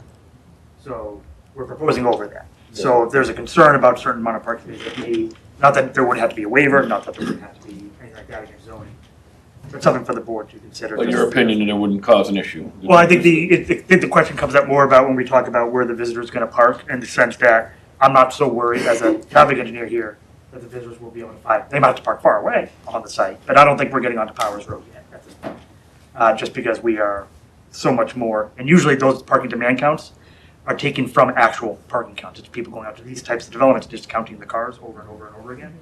The visitors would be included in that, because you don't know who the visitor is when you're the random guy walking, counting the cars. So just something to put out there for the board's consideration. And similar to that in terms of the bike parking, and I think it was brought up in one of the earlier meetings, is and the, we'll call it conflict between everybody on the particular roadways, and the idea behind Cornerstone came up with that. And just to reiterate with that for the board's information is, a residential development works completely different than how, for instance, a retail development works, just because of turnover. Where we do have a lot of traffic that's going to be generated from the development, and I think we've talked about that in the traffic impact study. But over the course of every minute that you're constantly there, most residents leave a certain amount of times a day. At a development like this, 5 to 6 times a day, in or out. Won't go to work, come home, go to the supermarket, come home, drop kids off from soccer. Things like that. Retail, that same parking space is taken over and over and over again all day long. So just the general amount of conflict is generally less, and so it's not that we would feel uncomfortable with bikes even on the actual circulation roads and the drive aisles within the actual site. Given the size, given the nature of most of the parking, even the main drag, there's not a lot of parking. It's all on street, parallel.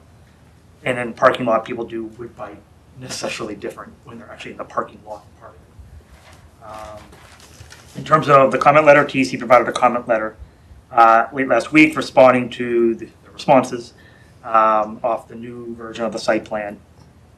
And I will call the third round on the traffic study. I think the major part of the traffic study that's generally still outstanding is which ties to the site plan though, is the idea of where the sidewalk is along the site frontage, and kind of the definition of where that needs to be. Obviously it is DOT's right of way. DOT has a say in all this, but whereas we do have the opportunity to have a large site frontage in the site, and we are reconnecting the sidewalk too, at least in the meantime. And how far do they go beyond just the driveways? At least to the site concern, there's generally a lot of what we'll call open comments on the site plan. Most of that is just because the site plan was just newly developed a week ago, as opposed to the first time around where there was now multiple meetings with that one. But in there, it's mostly, I'll say most of the comments are generally, we'll call cleanup in nature. So, and I'll give an example. There's a couple of EV parking spaces outside Clubhouse 1, for instance, where the EV station itself is not identified, where there's a bounded sidewalk around that parking space, wherever the EV card station goes. So it's kind of, how would you actually work this out? So it's more like cleanup type things as opposed to general objection to anything that's happening on the site. I think it was brought up that there is some more information in terms of some of the turning templates for some of the vehicles in here, particularly the fire truck, not because the fire trucks they didn't show, but more to show maybe the other direction, how they come in, stuff like things like that. So supplementing things they've already provided. And I guess the one that would be more of an additional nature is related to the trash truck as it circles the site. And that comment, as you read it, is mostly because it's not that they don't get to the trash enclosures that they have now. It's just that right now there's only 2 being shown on the site plan, which means people, for instance, at Building 2 are walking a good amount of distance with their trash. So it's kind of a double-natured comment of, are there going to be more dumpster enclosures? That's more of the, I think that's more of her side. But at least on my end, it's more of, if we do end up running more spaces because of that, is the truck, I don't think that the truck is going to have an issue, but obviously the turning template then needs to get adjusted. So it's comments more like that, and that's kind of the series as we go down the site plan to update materials and related to that cleanup. Obviously, if things keep changing, you'll read supplementals. Sure. But if there's any particular comment of, at least you've obviously seen the comment letter, if there's any particular comment you want me to dwell on, obviously I can do that. Mr. Chair, just quickly to the last point, because it's the only one I can answer from the traffic engineer's perspective, is we have valet trash, which is something that I've never heard of before until this project. But so the actual unit renters do not take the trash out themselves. It's done through an organization, and that's why we are allowed to limit the trash out here, because there's companies that actually do it right from their door. They do the recycling and the trash, and they compact it, sort it, and take it out to the proper areas. So that's the answer on the trash, but the rest we will answer in writing. Bob, any questions for our traffic consultant? I do have concern about parking back behind Building 3 with the close proximity to Bell and the fact that Bell has gone to fee for guest parking. I see that as potentially corrupting some of this calculation, and that there's going to have to be some cooperation between these developments to prevent that from occurring. I am all in favor of that pedestrian connection to Bell of Westford, but it also is going to open up this, it could be both ways, but with a fee for parking at Bell, I think the impetus for people to park at Bell to come to Building 3 or 2 is less, but it certainly is going to hurt the parking calculation up in that area. I was curious, there's a little squiggle on Building 3. I asked Brian the same thing. It's just a typo. It's just an error. I want to hear what that conversation was with the squiggle went on. Yeah, that's just an error. But no, that's it. Yeah. John? No, I have John? No questions on it. Thank you, Sam. To his sense, Joe, I don't disagree with the concern actually either. I will know, I've lived in a similar development for a fair amount of time, not now, but way back. And at least the development I lived in, they policed it very good. They knew who was not supposed to park. Let's just say that. And they'd rid themselves of you. Well, what they've done is they put a fee on there for guest parking now. If you're a guest and you have to pay a fee, that's going to force people to try to find a place where they don't have to pay the fee, which will be. Oh, I don't disagree. Yeah, I didn't disagree with that part. It was more of the as it pertains to this site, where it is still incumbent on them to police their own site about who's parking there, who's not, making sure the plates that don't necessarily match. I'm not saying they're going to see it every day, or they're going to check it every day. Or at least the development I used to live in, which was in Peabody at the time. Oh, okay. They checked. Yeah. You got towed. The great Not news, me, I mean, I was fine. The great news, Mr. Chair, though, is we have a great relationship with Bell. The developer has a great relationship with Bell, and we're going to be working cooperatively through this. In my opinion, the onus is on your management company to deal with this. We'll both have management companies working on it. We'll work cooperatively with them. We don't see parking being an issue anyway because we have the extra parking out here. But we're going to make sure that it's heavily enforced, and we'll work cooperatively with Bell for that. I think there's good potential for cooperation. I think, the food trucks and some of the special events, having a sharing arrangement between the two communities is good. Yeah. So, that pedestrian connection, hopefully it's in the ideal optimized spot. It looks like it's a little further out on the periphery of the Bell site. But I know it's right on in front of Building 3 is the concept of that common area where you would do the special events, so that's good. Okay. Jean, you have an update? Sure. For the record, Jean Christie, Principal Engineer at Ty and Bond. We issued our second round of comments late last week as well. We're making progress. So there's a number of things that we think have been addressed so far. This letter also served to issue our first round of stormwater management comments. We were waiting until we had a little finalized layout, or more final advanced layout, I should say, to look at stormwater. I was glad that Attorney Robbins is going to keep on the waiver thing, so we can, we list them out in our letter, but, thank you. Yeah.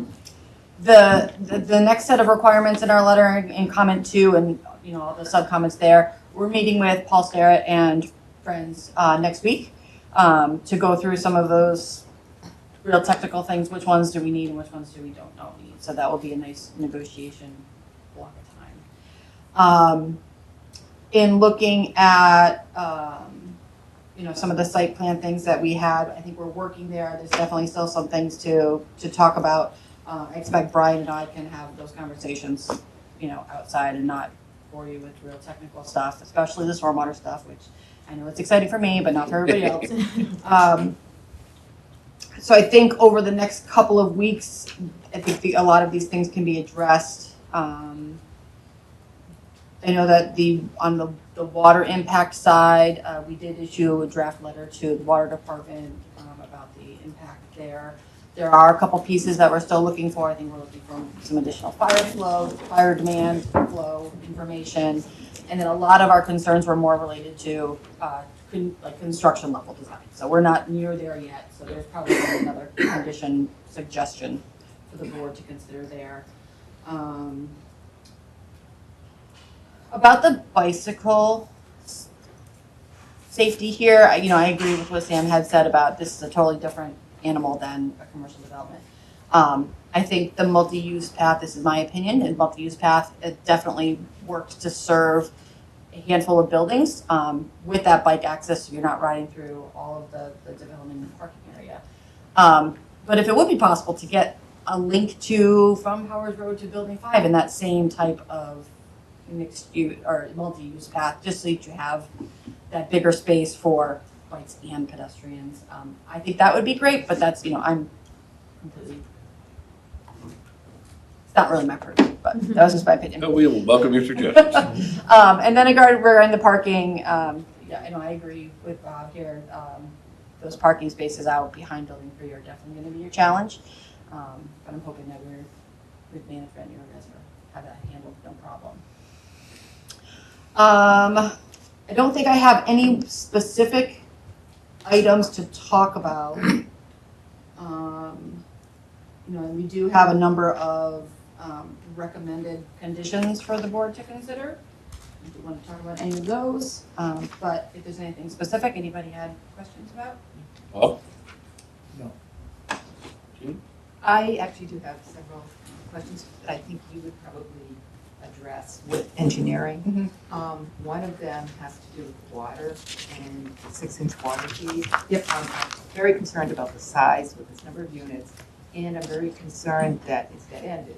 There is no looping. So I don't know how the town normally addresses that, but in my world, I never dead-end this number of units. So, yeah, I'm happy to offer some clarity on that. So it is not a dead-ended project in terms of water. We are proposing to loop the water main. So there's a 12-inch main on Powers Road, and then there's a 12-inch main in Bell, and we're connecting those two 12s. Okay. Now, Ty and Bond did comment on the 6-inch sizing of like a sub-loop, if you will, through the project. I actually had a conversation with Tom and Hannah today about that, and he had requested that we upsize that from a 6 to an 8, which we will be revising our plans to show. okay, good, because I did see the stub coming out of Bell. Yep. And I was wondering. Yep, that so was the 12 next inch to question. 12 inch, it's going right through. Good, okay, thank you. Next thing, didn't see any, underground electric cable, telephone laid out. I mean, it may just be too early in the process, but just something that, Yep. wanted to address. The sewage pump house, is that is it a packaged unit or is it a building, series of pumps? So the wastewater treatment facility is not prepackaged per se. They tailor the treatment path for, whatever constituents are in the effluent. So Frost and O'Neill is our wastewater consultants on this, along with another team. They're going through the hydrogeologic study right now, and submitting preliminary kind of effluent field sizing calculations to DEP to start the groundwater discharge permit process. For the guts of the wastewater treatment facility, that's not going to be kind of defined for a little while. That'll be part of our construction documents.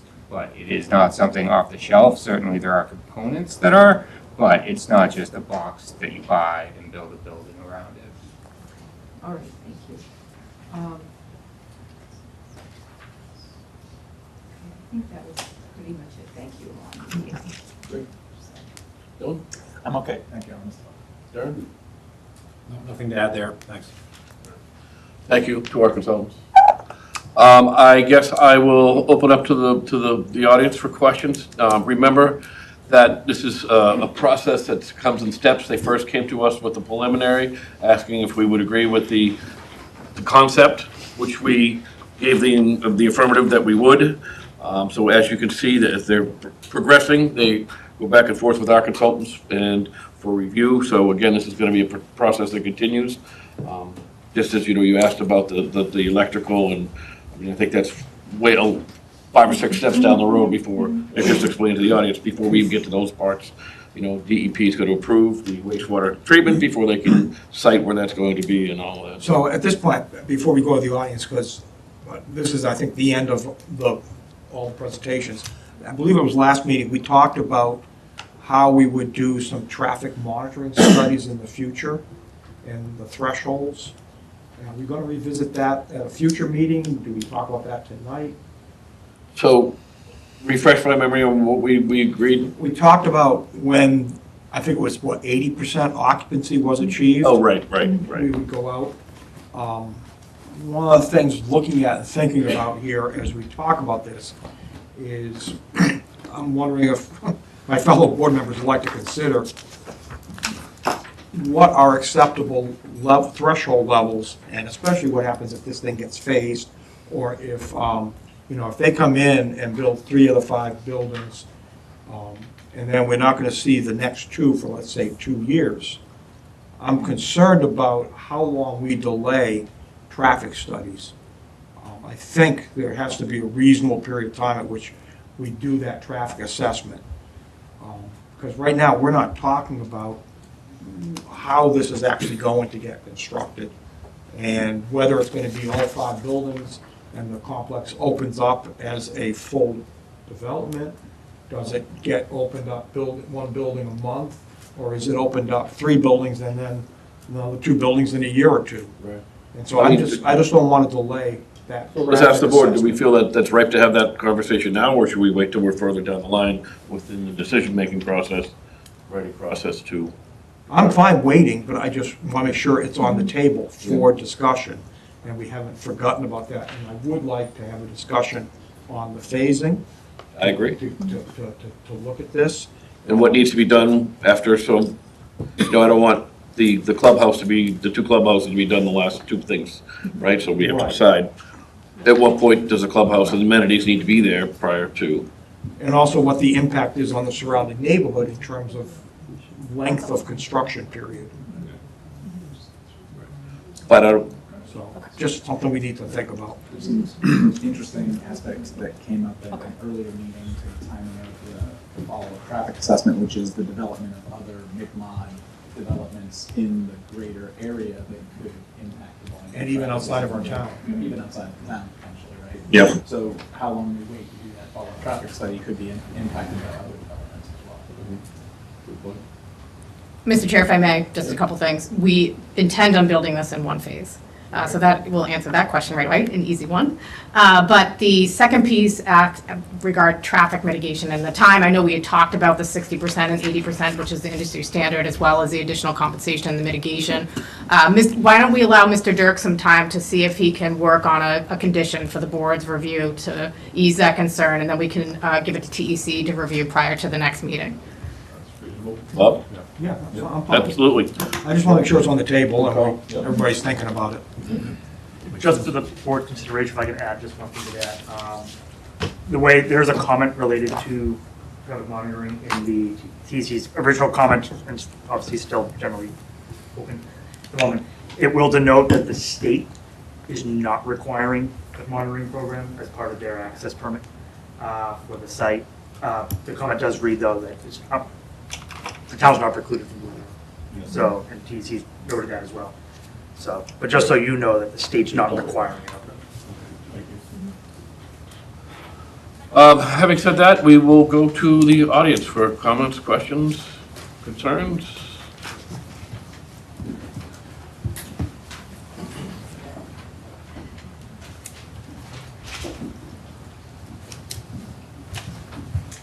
Ann Nogler, 8 Nonset Lane.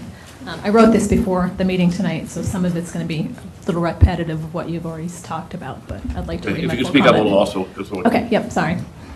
I fully understand that the applicant has the right to build 532 units, but can they do this and fully comply with the MBTA bylaw? Dodson Finkler says this is unlikely. In the latest Dodson and Finkler update, there is more than one comment that suggests a reduction in density and parking, thus units would be needed to comply. I'm going to quote a couple of their comments. First, and I quote, "The intent of the bylaw is to encourage a more traditional block structure where all streets are lined with attractive buildings and landscaping, with parking screened to the side and rear. The applicant's plan thus complies with the bylaw only along the central street. Making the rest of the project compliant would probably require a reduction in density to reduce the footprint of both buildings and required parking, along for a separation of streets from parking lots.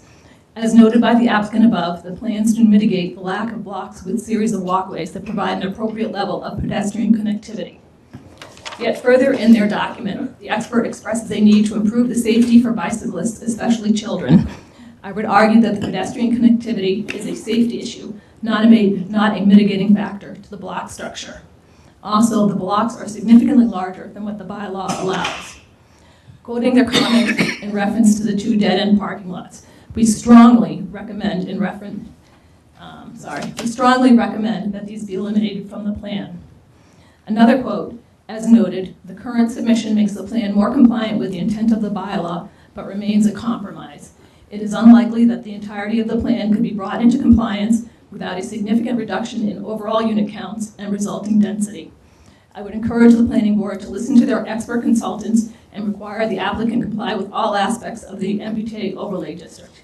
In closing, I say, if it doesn't fit, you should not permit." Thank you.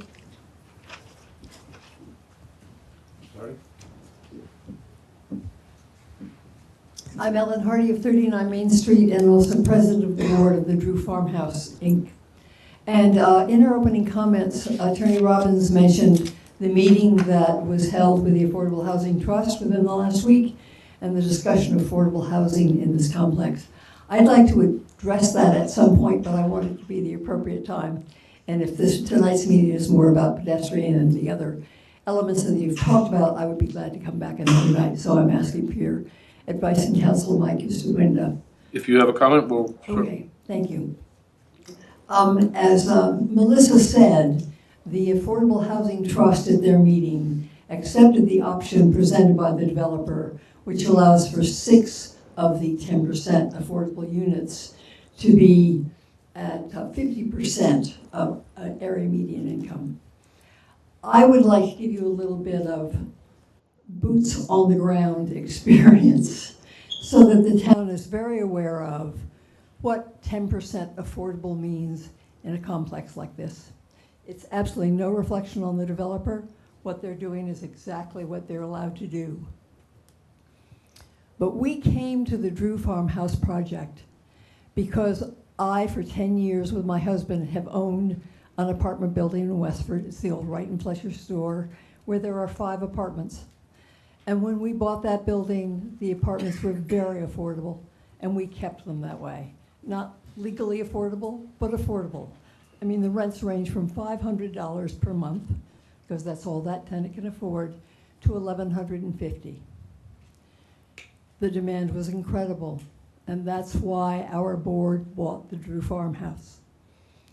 When we had to do it the legal way, because the town was gracious enough to give us community preservation money, and our council, Chelmsford Housing Authority, calculated what the rents would be for someone earning 100% of AMI. And the town's housing plan has 80 to 120% as affordable. These are the figures that were published, and this was in May of last year when it first came out. A one-bedroom unit, the gross rent would be $3,265. I just have to tell the town and let this board know that those other 49 units aren't going to be the kind of affordable that Westford needs. We can't build and meet the legal HUD requirements to have rents in the 1,500 to 1,600 is too high. We had a waiting list at the Drew Farmhouse of 5 applicants. 1 was a police officer, 3 lived in Westford. This ad came out, and every one of them said, that's not affordable. I can't apply for this. And at this moment, the Drew Farmhouse is 100%, all 5 units are wonderful, wonderful people, but they're all Section 8. Because that middle income, those people in Westford who cannot pay more than $1,500 or $1,600 cannot live at even the Drew Farmhouse. And they're not going to be able to live here either. I'm not asking you for an answer, but I just think the town and the boards need to know how it really works. When you set out to do affordable housing in Westford, it seems it can't be done, and we all have to work on this together so that it can. So we had this discussion at our last meeting, and we had evidence in the record. I'm sorry, I wasn't here for that, Bob. On the rates, and we were astonished at, one, what some of the rents were already in town not being protected by affordability, Right. as well as looking at what the permissible affordable rents are and just how high they are. Mhm. It was shocking. Yeah, it is. And I don't know how to get out of it. Our board now has our 5 units rented. And so our mission for 2025 is to find out who's got the key to change this. I mean, who's got we need the Toto to pull the curtain back to find out who the Wizard of Oz is. Because no one at any level can tell us how we can fix this. Everybody says it's awful, but no one can tell us how to fix it. So I'd love Westford to be the first community to do it, so that the term Westfordable means what we meant it to mean a decade ago when we established that, when we didn't build, David and Howard built the villages at Summer Villages, the other one. Thank you. But we haven't, not the cottages, the one up on Kingsborough Road. We're not there. We're not even, we don't even have a path to go there. So it's planning board, it's Joni and her Affordable Housing Trust. We all have to put our minds together and see if we can fix it. Thank you. Thank you.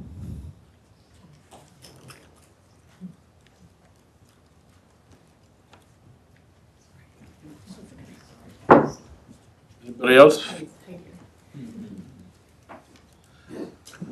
Okay. Continue this to the 15th? So, Mr. Chair, can I ask a couple questions? Sure. So I think that TEC and Ty and Bond obviously have to go through our responses, and we're going to respond, but we'd like to then start putting together draft conditions and waivers that the board actually has to look at and make decisions. And we can start putting that together, but we'd like obviously to put that together with your staff so that you can see it hopefully before the next meeting. Some of that can be done. And the other question I'm going to ask, just to make sure I ask it at the end of every meeting, is there an opportunity for a special meeting? I know that we are out a month again August and September, so I don't know if there's any opportunity for the board to meet in between that time to try to continue to work on these issues. So those are my two requests for the board to continue. So I don't know that we haven't discussed this as a board. Are we able to go offline next few days to see if there's a time that we can all get together? Or do we have to publicize that now? You would have to continue to time, place, date certain. So September 1st is Labor Day.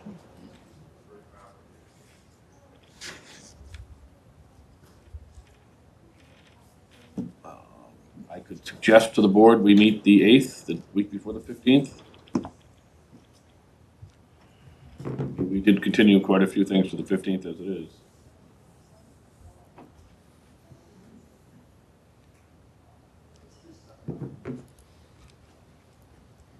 Thoughts, Bob? It might work. I might have to call in. My schedule right now is really crazy because I don't know what it is. I used to know, and I don't anymore. Okay. Yeah, I will definitely commit to calling in, but I should be able to be here. Can you? Yep. I can't. No, so Dylan can't make it, so we have a member who can't, so it makes no sense. I mean, I don't know what to tell you. I know you'd like to be here sooner, but we've got Labor Day coming as well.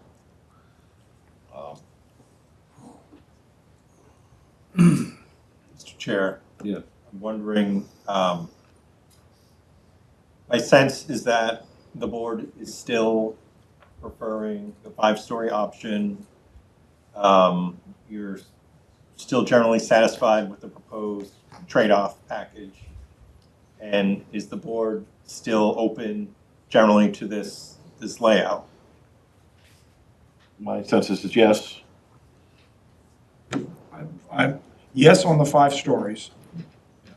I'm not there on the trade-off, okay, I'll be honest. Yes, I appreciate the pedestrian, I appreciate, the trail access. But what's interesting is this is a part of town where the trail recreation is not as big a benefit with the presence of Kennedy Trails right there. So, we got a lot of residents sitting here, and I'm not sure they're sitting here thinking, oh, wow, we're gonna get trails. I still would like to see something with mixed use.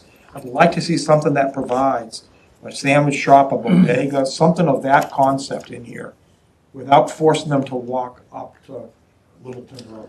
Don't overlook the fact of the affordability I mean, to me, that's the biggest. And then affordability, all of this.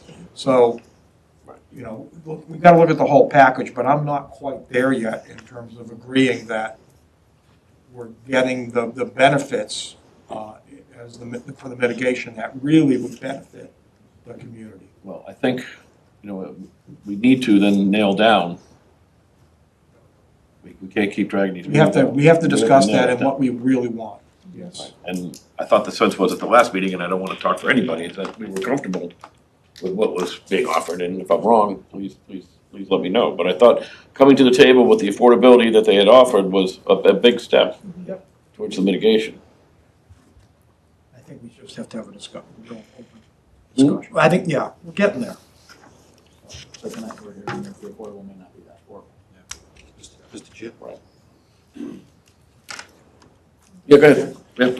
So my whole thing is, I can't stand 5 stories. On the name it. Sorry, name it. Oh, I'm sorry. Jeff Alcoa, 23 Abbott Street. Full disclosure, I am on the ZBA, but I'm talking as a resident. I've never liked the 5-story plan. I don't think they really did their due diligence on the 4-story plan. But if we're stuck with the 5-story plan, just like Bob's saying, let's get a benefit to the town. Right now, we only run 3 cruisers in this town. And if you look at the police blotter, they're constantly down at Westford. That takes 2 cruisers out. Now we got 530 more units, right? God forbid we have 2 emergencies at both places. Now we're down to 1 cruiser. Maybe you can negotiate some funding for the police department, possible fire department, to help the taxpayers and alleviate some of the taxpayers with the burden of paying for those extra officers or firemen. Yeah, thank you. Get something like that out of it. I don't think the trails are gonna do it. Anything to add? I think I'm with Bob in terms of, I think the trade-offs are, I don't want to say that they're not, it's not that they're not generous, it's just a question of, is it worth the trade-off to the variance from what the bylaw allows with regard to McMod, right? And I think the commenter's comments that sort of pointed out what were in the Dodson and Flinker letter, it's like, essentially what we have here is you could make it conform. It's not the problem with the parcel, it's the problem with the density within the parcel. You could lay this site out and be more consistent with the zoning bylaw and the intention of McMod, not at the density level that it is. I mean, that's what your comments did state, I mean, in the packet, right? And that's where we are, right? So I'm with Bob, I'm good. I think we're making progress. We're not there yet. We're not there yet. Aaron?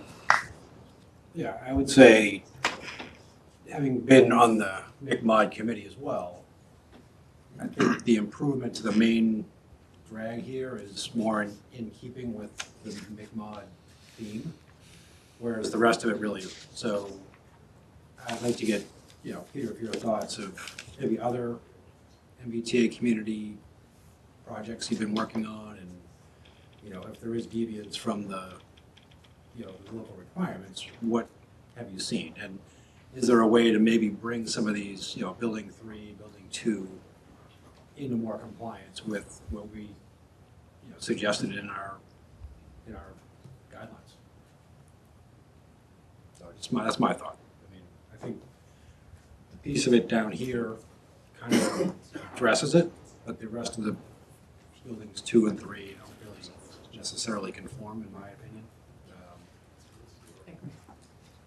And I'd like to add, this is where I was also wanting to apply, I would like to see it conform a little more to the bylaw, but from the affordability standpoint, I know the trust was very happy with this, even though the rent's not really affordable, in the scheme of the world, they are what the state, allows or will It's a force. big discount.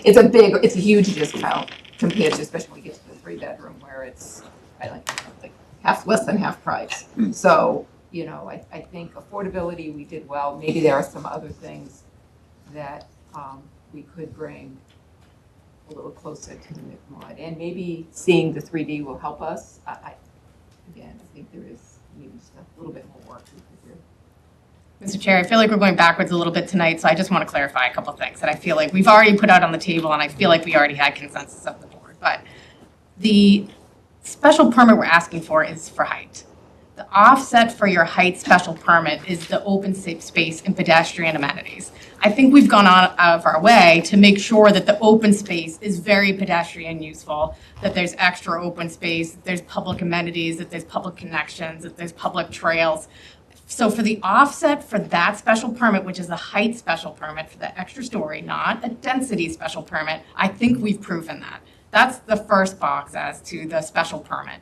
At the last meeting and the meeting before that, the board had general consensus and told us to proceed in our design with the 5-story design. The alternative was to go forward with the 4-story design, which we did not go forward with. So this is our first meeting where we actually went forward with the 5-story design.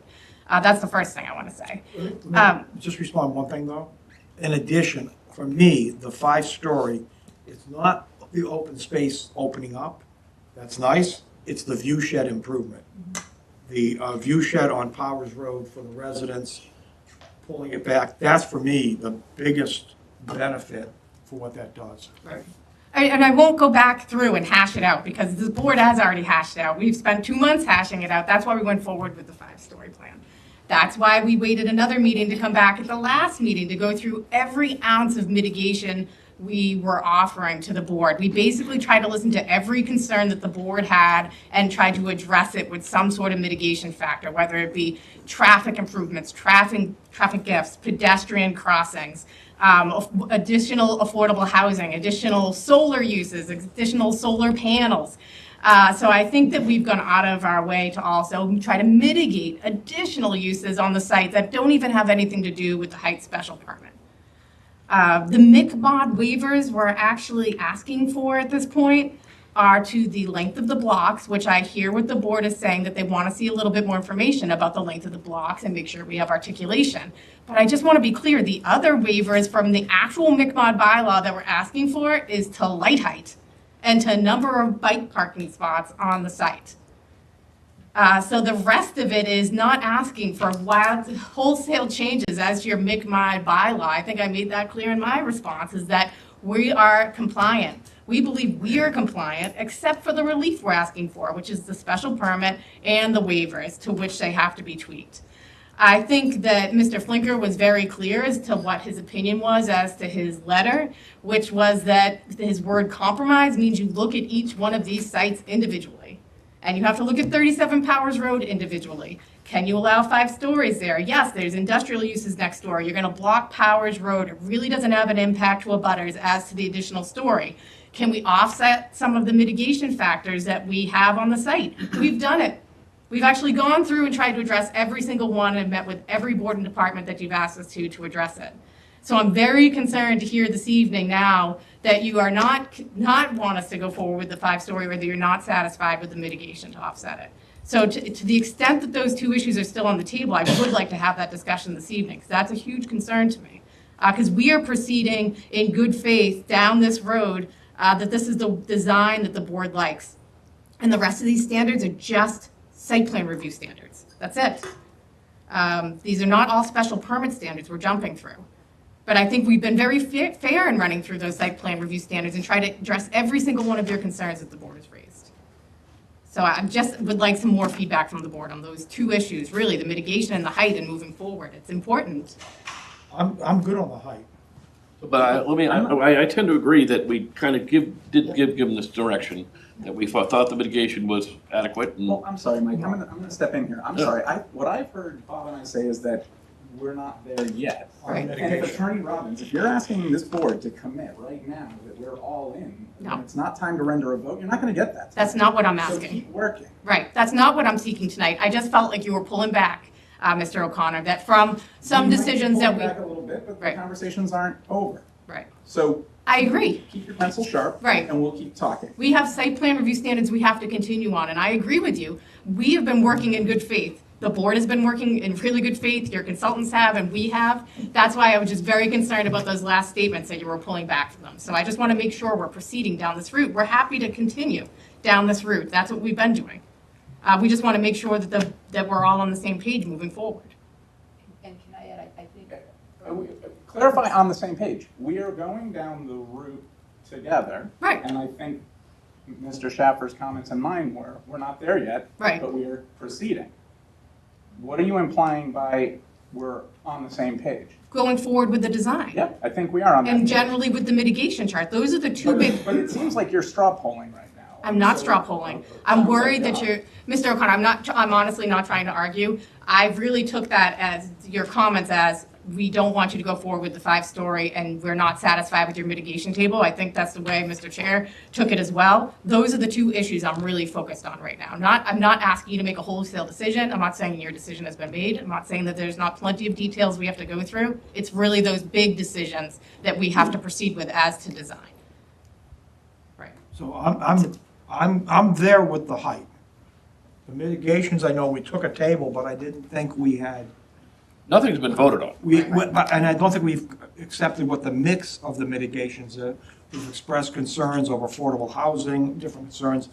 I'm still a little concerned about the parking layout here and how it's going to service the full community. I think the question is, Bob, should we give them any other direction but to keep moving forward? I with would this? say keep moving forward with the 5 buildings, but, they've heard our concerns about the layout, okay? I don't think we said that we were approving the layout. We said we endorsed the concept of the 5-story buildings. Correct. There's, I think, different ways of skinning the cat on this one, and I'm not sure we're there. As I listened to the consultants tonight and we had this discussion. And that's the point of all this, right? So we come up with what's going on and have them go back and revise, and yeah, I think we're all right in the right direction. I don't have a great solution. I just see building 1 as isolated in the middle there with not a great parking situation. And just thinking that residents are going to try to to find solutions. I do think buildings 1 and 2 have a great community feel with that common area. That's good, but I see it's going to be a challenge for how you're a resident of building 1 with the parking in there, especially if it's not reserved in any fashion. Now, if it's reserved, maybe we can address this. Maybe there's an ideal way of mapping parking to these buildings so that everybody is equally served. So, and can I add, I don't think, and just to clarify, again, as everybody else has said, I think the 5-story gives us a better project overall. So I don't think there's the issue on the 5-story. I think there are just some things that, Dodson and Spencer have brought up. Sure. That we need to address. Sure. No, we're going to continue working through all that. Honestly, I'm not trying to be argumentative. I really took that statement as we're not even there yet. So I apologize for that. And we'll continue working down this path. So, Mr. Chair, one suggestion might be, it sounds like there is still a preference for a 5-story, maybe. And one of the ways to help flesh out the details is to write a draft decision where we go through all the findings, we hear all the thoughts that you've had tonight, we can check in with our consultants to see if they have any suggestions, work with the applicant, and we can come up with some options for consideration where you actually have language in front of you that you can discuss, like, hey, tweak this. I think it's going to be a huge undertaking to write this decision, so any start you can begin. But that would also help you crystallize what are you good with, what are you not good with, what maybe do you need. There were some concerns I heard tonight not related to the height or the special permit, that there could be ways to mitigate those. So maybe give the applicant, maybe our consultants, looking at some suggestions, see if that makes sense, and bring it to you, in advance in your next packet, so you can maybe have a fuller conversation. I don't know. Agreeable, the board agreeable to that? Yeah. Yes, that's fine. Absolutely. Is the applicant agreeable to that? Yes, and I think honestly, that'll help us get down to the real issues and where the board doesn't want to grant waivers or where we have to give additional mitigation. That will really let us get down to that level. So Ann Nogler, 8 Knotset Lane. If I recall, I thought the mitigation that was mentioned was all for the additional of having that 5th story. And then I would ask what the mitigation would be for the additional length of the blocks and the other permits that they may be requesting. I may not be recalling it correctly, but I thought that mitigation that was discussed was also they could have that 5th floor. So we don't have a final set of requested waivers, and Correct. certainly we can discuss that at that time. Okay, thank you.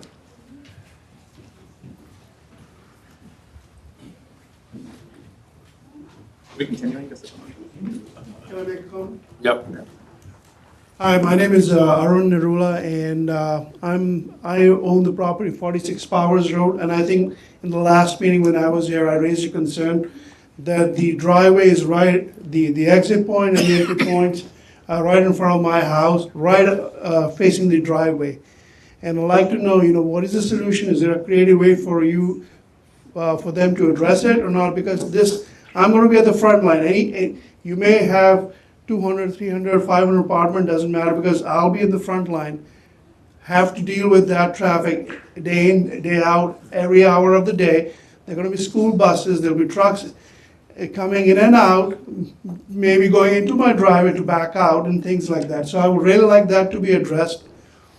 I know we're trying to, address bigger issues as well, but that is an issue that I have personally, because I'm gonna have to deal with that on a daily basis. Is that something that you can address in your We'll take a look, design? we'll certainly keep that in our minds, right, when we're reviewing the final plans and where the entrances and exits will be, and make sure that lights aren't shining into your house, right, we don't want that either. Yeah. And if my driveway and their entrance are right up facing each other, you have people who want to make a turn, they'll be stopping there and, or coming in my driveway, and that's a big concern for something I would like to be. Right, we'll make sure that. Mr. Chair, we did address that. In this revised plan set, we did move the entrance away. So we will continue to look at that, but we did revise the entrance to pull away. Okay, I'll appreciate that. Thank you. Thank you. All right, unless there's anything else, we'll continue this to the 15th in this building. at 7 PM, 15th of September.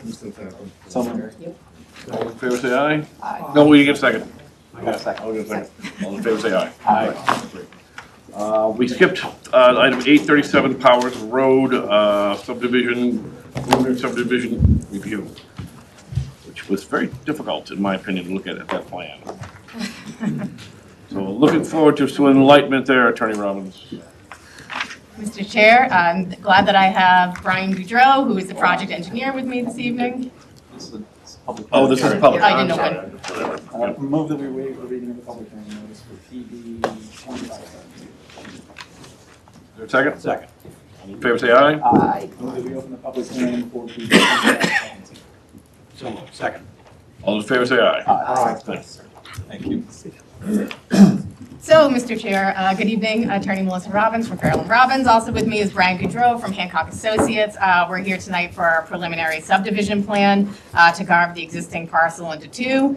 I will let Mr. Goudreau just point out quickly how he did that within your bylaws. But again, I would just like to point out that this application is the first in two-step process to secure zoning protections for the property under MGL Chapter 48, Section 6. This will be followed within 6 months of an application for a definitive subdivision in order to secure that zoning freeze under 48 Section 6. I know I've already gone into detail about this, so I will not go into detail about it again, and I'll turn over to Mr. Goudreau to go into the plan with a little bit more detail. Thank you. Thank you. So for the record, Brian Goudreau with Hancock Associates. So what you see before you is a roadway, breaking up the subject parcel into Lot 1, Parcel X, and then the right-of-way.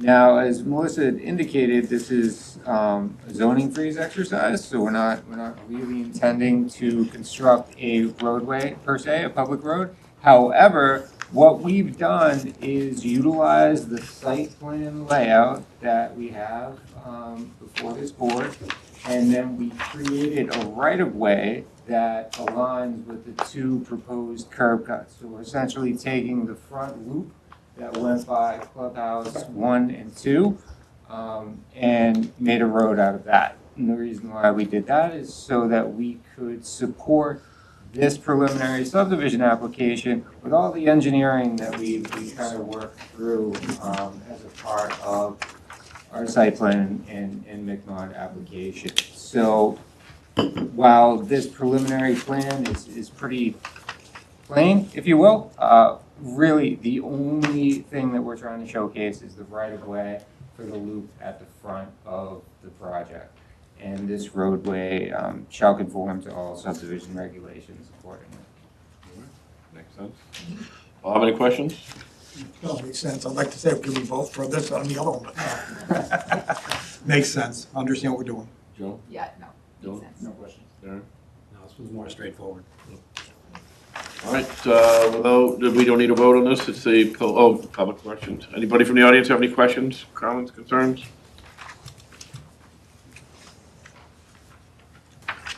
Megan O'Connell, 44 South Thompson Road. Just have a question, about this proposal.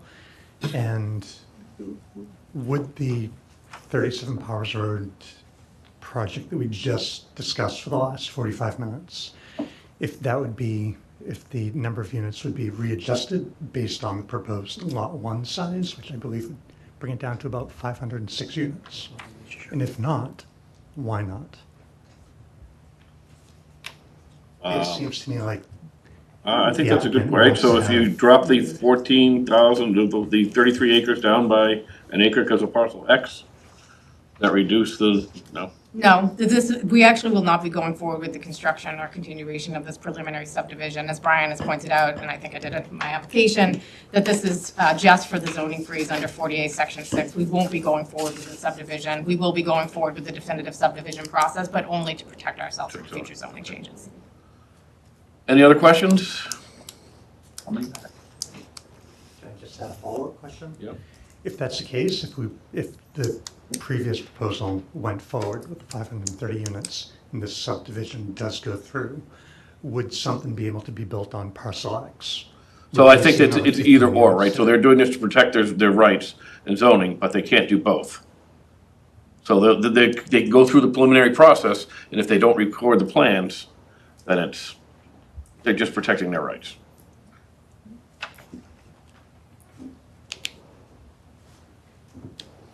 Any other questions or comments? Continuing this? No, not this one. All right, so, I guess close public hearing, just like we did on the other one. I'll move to close the public hearing on PB 2517. All in favor, say aye. Aye. And we vote to approve the preliminary subdivision as presented. No. You asked for a draft. Draft decision, yes, for a draft decision, okay. All right. Thank you very much. Thank you.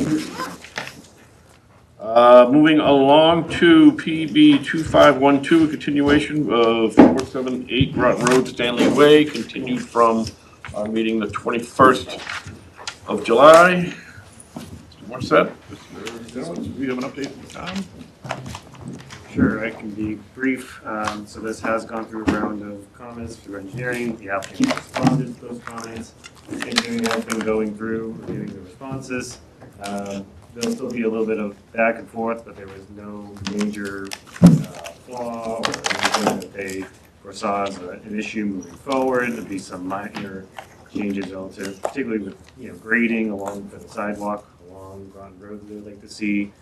But overall, nothing major that would have to be addressed if the board was comfortable at this point moving forward with staff preparing draft decisions for September, unless you all had any major issues that you still had. But the engineering department did not have any issues at this point. Great. Bob, any comments? No. Tony? I just have a couple. Only because I wasn't here when this was originally approved. I never thought to ask, the leach field, was it sized for all of these buildings? It was, yes. Okay. There's been some modifications with septic tanks and kind of updating some of the requirements for the treatment, the septic tank treatment, but the leach field was sized properly, correct? Okay, super. Next question. The 1,500 gallon holding tanks, what are those? Those don't appear to be connected to the septic. Are they oil water separators or are they? They oil are water separators? just, so it's kind of a new regulation with industrial buildings that require kind of floor drains for industrial buildings that have access with vehicles. They do connect to the buildings. They don't have oil gas separators, but we've been putting them on some other properties. But it's just for emergency spills only. They're not intended to be utilized for anything but emergency spills. Okay, got it. Makes perfect sense. And then, again, like with the other plan, electric, gas, I didn't see any utilities. I believe it's propane. Initially, it was shown with a gas connection, and then they put in temporary propane for buildings 1 and 2, phase 1. And I think the intent was that they were going to switch them over, but I think it's kind of been more cost effective to just continue as propane. So phase 2 will be shown, it will be propane. Okay, all right, thank you, that's it. Thanks, Tony. Dylan? Only question I had is, are we all set on the complete form that I saw in there? Was in a butter at 4 Russell's Way. Yeah, and we had addressed that at the time too, that we had done some testing out there. Engineering had some comments, so we had some testing, so we did respond to that. Engineering subsequently went out there for their own site visit and actually met with that abutter at 4 Russell's Way, so we have, to the extent that we can, addressed it as part of the record. Great. We were soil testing. We were not clearing or doing anything. Okay. It was just, the machine was out there digging. I understand. That's what we needed to know. The engineering wanted us to do some additional testing for the infiltration system for building 3. We were out there getting it ahead of our resubmission, and Okay. it was kind of derived as being tree clearing, but it was not. Gotcha. Thank you. Clarification. I'm good. Darren? No, look forward to seeing the draft. So with that, can we direct staff to, any public comments, questions, concerns? Direct staff to draft a decision for our review at the meeting on the 15th. So moved. Second. Mr. Chair, can I just ask one more time? And this one's even simpler. But we are trying to get into the ground this year on this project, and So any concession this board can give us for a very quick meeting to approve this decision. We won't have any outstanding issues. Engineering is supposed to get back to us very quickly, so I would plead with the board, if they can, to have a very quick meeting just for the approval of this decision prior to September 15th, so we don't have to wait another month. I would really appreciate it if the board can do it. What I can do is I can close the public hearing tonight. And then if something comes available, Jeff, we could put it on beforehand? Yeah, we would just need to meet open meeting law requirements. 48 hours. Right, so, I mean, it's hard for me to start pulling everybody's Understood. days. Yes. But if I could go Yes. behind the scenes and see if there's a time that we can put it together. and- Yes, that's very fair, Mr. Chair, because then we could have, once we know there's a draft decision, the board would have an opportunity to review it, and then we could see if we can get people together in 48 hours. Just any concession you can give the developers so we can try to get in the ground this winter, I would really appreciate it. Be happy to do that. So before we do the other motion, can I have a motion to close? Again, any comments from the public? All right, motion to close the public hearing? Second. All in favor, say aye. Aye. All right, and a motion at this point to continue to the 15th and have staff, No, we don't have to continue. What was that? We don't, they close the public hearing. Just a point of procedure. You Right. close the public hearing, you don't have to continue. we don't have to continue, okay. We don't have to continue. So, To a date that's- I think I missed the actual vote again, like, I know there's a motion and second, you actually voted, right? we did. Yes. Unanimous. So we'll do what we can. Thank you very much. Thank you. I appreciate it. Thank you, guys. All right, PB 2521, sign, 498 Groton Road.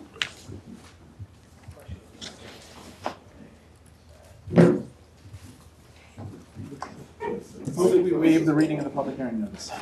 Is there a second? All those in favor say aye. Aye. I move that we open the public hearing for PB 27. Is there a second? Second. All those in favor say aye. Aye. Good evening. Good evening. My name is Peter March, New Hampshire Signs, 66 Gold Ledge Avenue, Albany, New Hampshire. So we're applying for two special permits for a sign at 500 Groton Road in Westford. The site's owned IA. But firstly, we're formally requesting a waiver on the requirement for a full plot plan for this application because we're really only changing faces on the sign. The size of the sign is remaining the same, and its location does not change. As far as the special permits are concerned, we're requesting relief from section 5.3.11 to add LED digits and pump toppers according to section 4, which states other types of internally illuminated signs may be authorized by special permit in accordance with 5.3.11.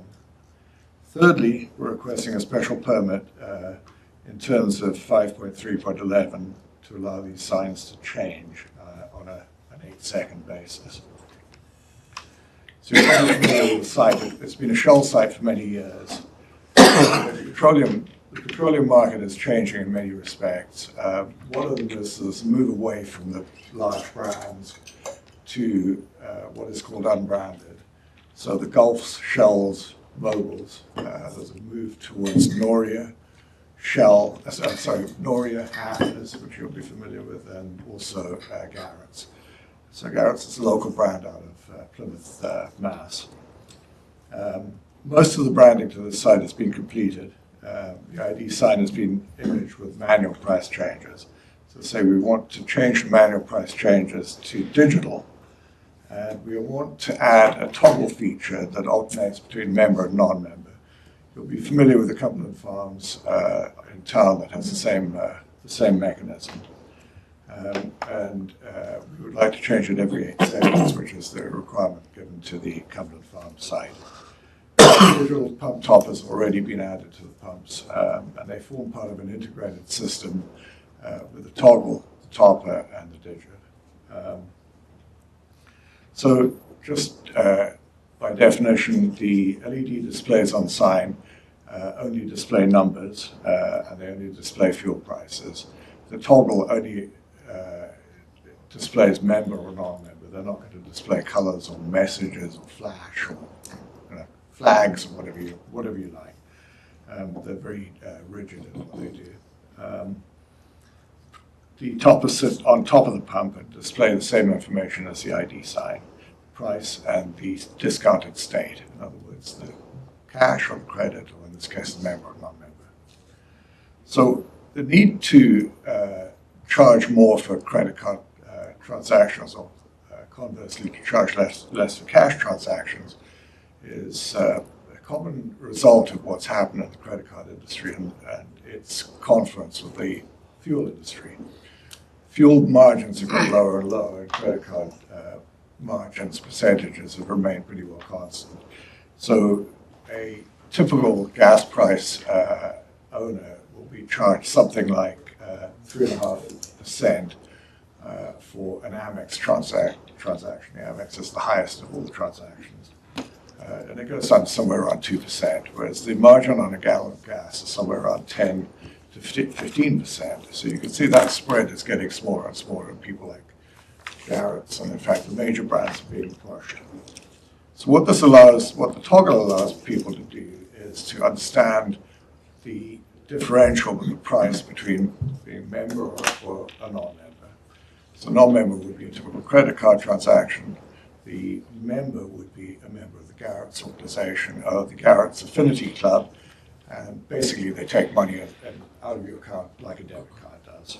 We've seen all, Cumberland Farms has them. Exactly. So that's really the benefit of it. And the benefit of the system as a whole is the toppers, the toggles, and the gas price digits make the site the price is easy to see. Also reduces the labor and the burden on the employees. Putting those plastic numbers in is onerous, and in icy weather, it's can be a little bit dangerous. Makes the site more visible. It allows the owner to be more transparent in pricing fuel, but it also allows the owner to conglomerate everything and run it through a POS system remotely. So if you have toppers, prices on the side, the toggle, they can all be run remotely out of a central location. So that's probably one of the major benefits of this system.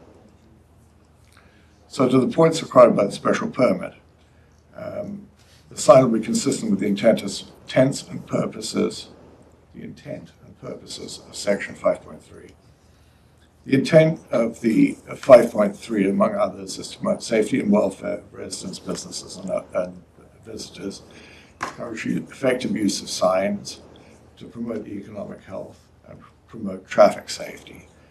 Gas digits are effective, visually appealing, and a good way of communicating price information to passing motorists. They also improve the safety of passing public and easier to read than conventional placard signs. Sure, I don't want to interrupt you, but I think we all understand. so where you coming from here? So I'll ask Bob, do you have any questions? Yeah, I do, but not about this at all. All right. It's the overall signs on this site. I'm trying to understand the site layout. I mean, you got different perspectives in here. This sign is 11 feet high. It's pretty large. Yeah. It's going to be out, I'm assuming, right on. It's exactly It's already there. It's exactly where the Shell sign is, and that sign's been approved. So there. Yeah, but I'm looking in here also where, I mean, what was this? There was one that just, like, it seems to me like tasty, real good. Is that sign already there? Painted. Yeah, it's painted.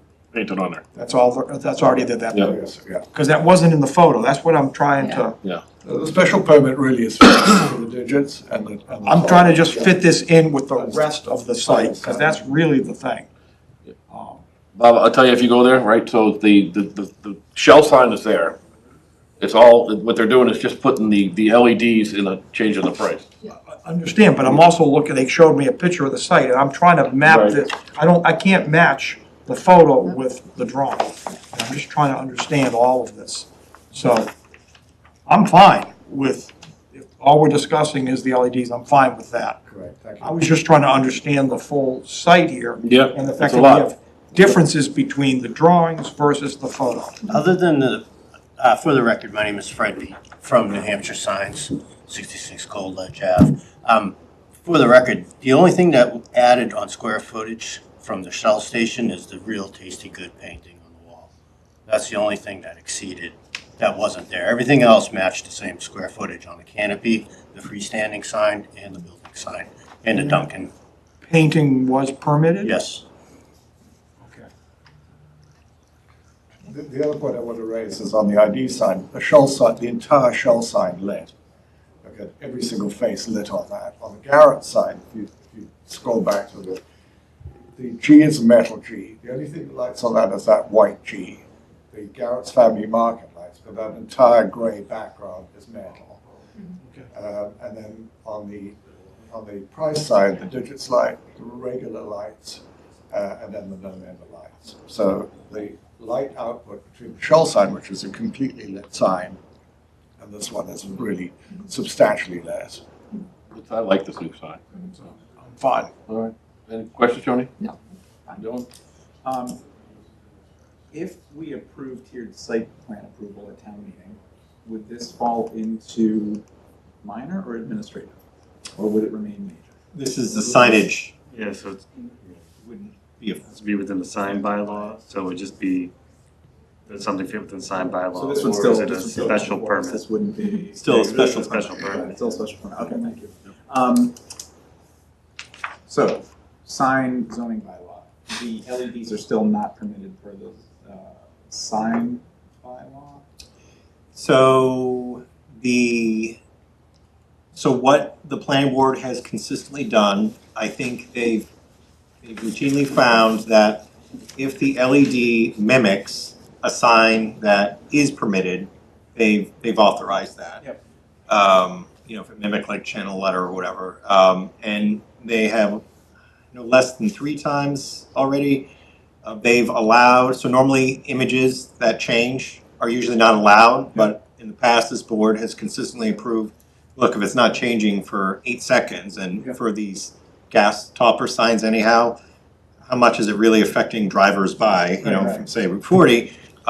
When they put those conditions in, they've authorized that signage before, because it is informative, it isn't intrusive. I remember we did for Hafner's. Yeah, And maybe- and it's not visually creating a sense of movement. I know we're gonna be talking about solar facility bylaw adjustments. I'm just wondering whether it's time that we sort of officially put LEDs as okay in gas station applications, since it's pretty much the common standard now, and whether we might want to consider an adjustment to the sign bylaw just to make it so that it, I mean, all of what you said understood and could be included, but maybe it's time to just do that, because I don't know anybody who's not putting in LED signs in gas stations now. It sort of feels like if we don't do it, we're just missing the obvious, right?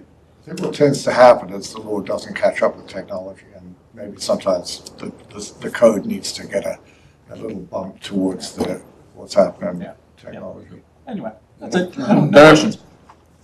No, I like the sign. I think a couple things. One is the hours of operation.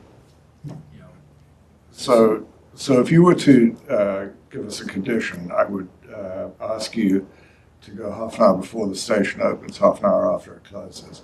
In general, gas stations don't really want the reason I'm looking at my phone, but is because they told me what they were. 5 a.m. Same. 5 a.m. to Mine's midnight. being off, though. So basically, if you put a condition on it half an hour before the site opens, so 4:30, half an hour after it closes, midnight, somewhere in that vicinity. We're talking about the LEDs, what? We're talking about the sign in whole, as a whole. The sign, yeah. Most people like. I'm trying to understand why you would want the sign lit after you close. You don't want it. You do not want the sign lit. Because the sign not being lit indicates it's closed. Correct. So if you have it lit after you close, that makes no sense. So then I would be happy with saying, hours of operation. Hours of 5 a.m. operation. to midnight. That's actually in your bylaw that says the half an hour after close. So another reason to maybe think about You say my bylaw, I'm not sure. Yeah, no, I just don't want the things up on all night. And then the other thing we had this discussion with the prior ones that we approved. There's different brightnesses of the LED. Yep. So keeping in mind if you can keep that comparable to the ones on 110 versus something really bright that's going to be distracting to drivers. So they automatically dim. Nighttime they dim. During the daytime they become brighter. So they have an auto. So if you're writing that zoning ordinance, it would be good to say they should incorporate an automatic zoning function. And most of them do, the cheap ones don't, but these ones work as well.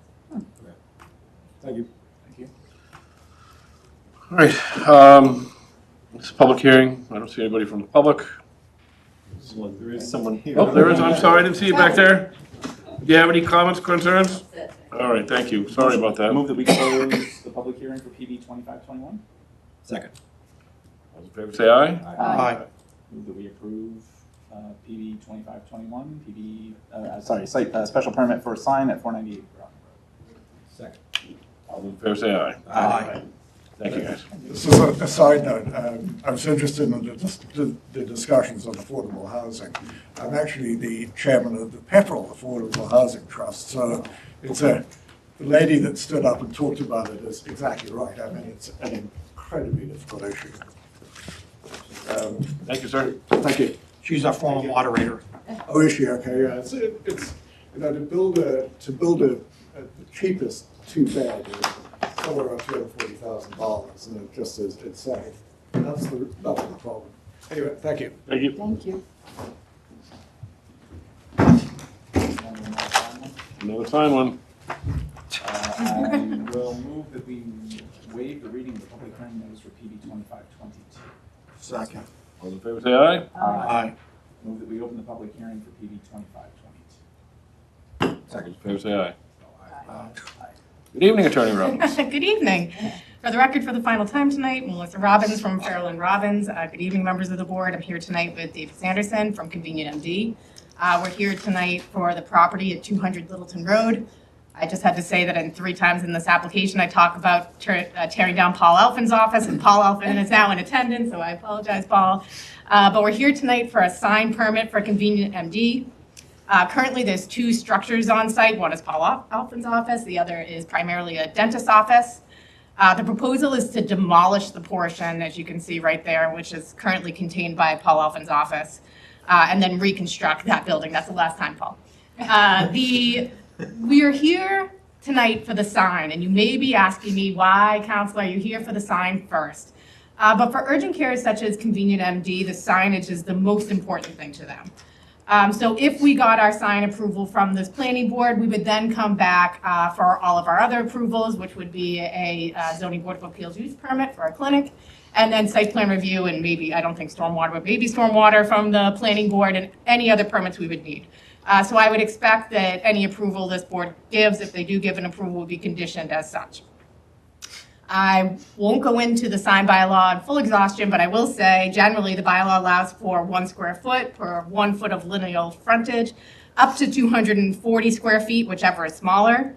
The applicant is seeking 111.8, 2 signs of that size, one on S1, one on S2.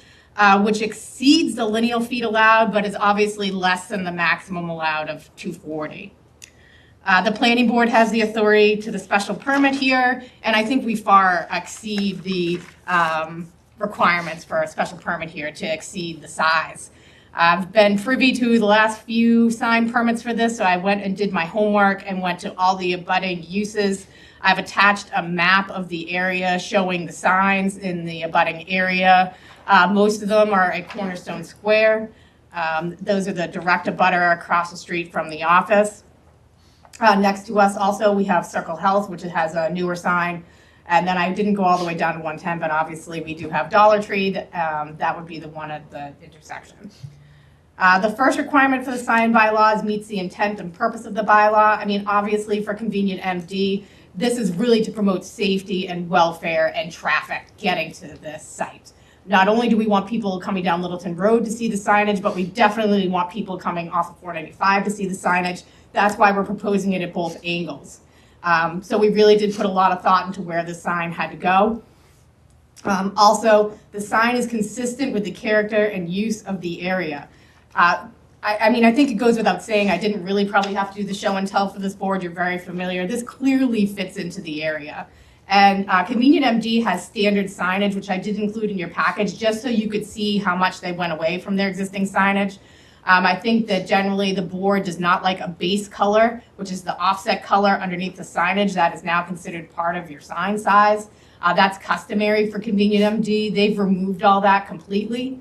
Much like Circle Health to the building next to them, it appears as though their signage is right on the brick. So what we did was go to a grayer scale building and then make sure that our sign looks like it's just on the front of our building with no backing.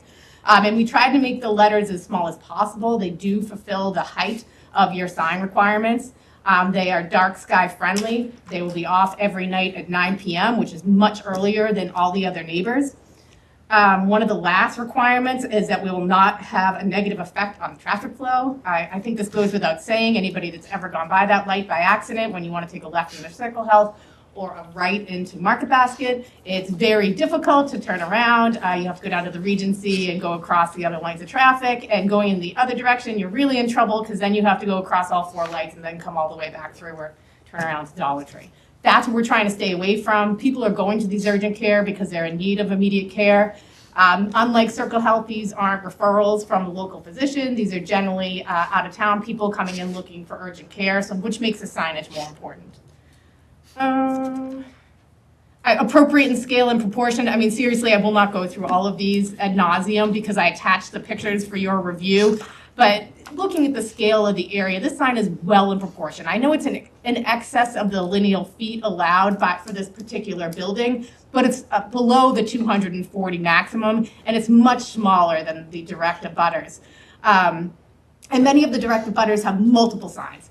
Some have 4 signs, some have 3 signs, some have 2 signs. I didn't put Godly Smoothie in the packet, but I'm pretty sure they have 3 signs as well. So I think that the number of signs is necessary here and in line with the general conformance of the area. I don't want to go on this ad nauseum. I'm happy to answer any questions the board may have regarding the sign. Have any questions? Yeah, I'm looking up here, I'm seeing we have multiple places in the packet. I'm not correlating with the page number at this point. We updated the plan packet because I didn't have the height of the letters on it, so the plans were actually supplemented to have the height of the letters on there so that you could see that they weren't in excess. I'm fine with the scat perspective there, if you could go on that one, Joe, on 1084. Yeah. I'm fine there with the scaling. Mm-hmm. On the other one, 1083, I guess I disagree with the scaling in mass compared to the other buildings. If I look at it as a percentage on the width, this is well over 50%. It seems to be approaching 60%. Mm-hmm. And none of the other signs that you gave as examples have that kind of scale or mass on the buildings. I mean, Joni's got Burton's Grill and Grill up, Bar and Grill. That seems to be maybe 25% of the, so that's my only concern is that perspective there, which is 1083. Right. That sign is massive compared to the building.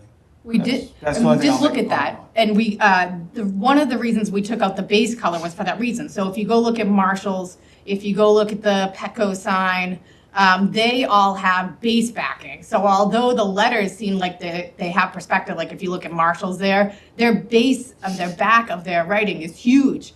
And in your sign bylaws, that's all considered part of the sign now, not just the lettering. So that's part of the reason that we actually went to that one tonal color in the wall so that we weren't as big as these signs. I'm just wondering if there's any way of even blending it in the wall even better. I'm just saying. In the front facing little. That looks just, it looks massive. Right. And it looks massive compared to every other example you provided us. Right. Well, for lettering perhaps, but not for the back. I was very concerned about the base material because I know that you brought that up a lot. So that's why we eliminated it and tried to just go to the lettering only. Well, right there you can see just on the sidebar, you see the difference of what I mean in terms of how much of the mass this is taking up. So, okay. Okay. That's it. That's all I have. Jody?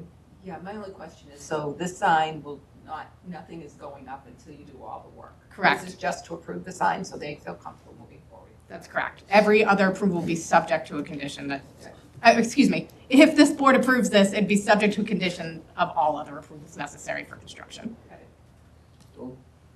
Given the part of town it is and the sheer number of signs in the area, which I think is articulated by the work that Attorney Robbins did in the packet, I don't have any concerns. Derek? Nope, I think it's in keeping with the other signs in the area.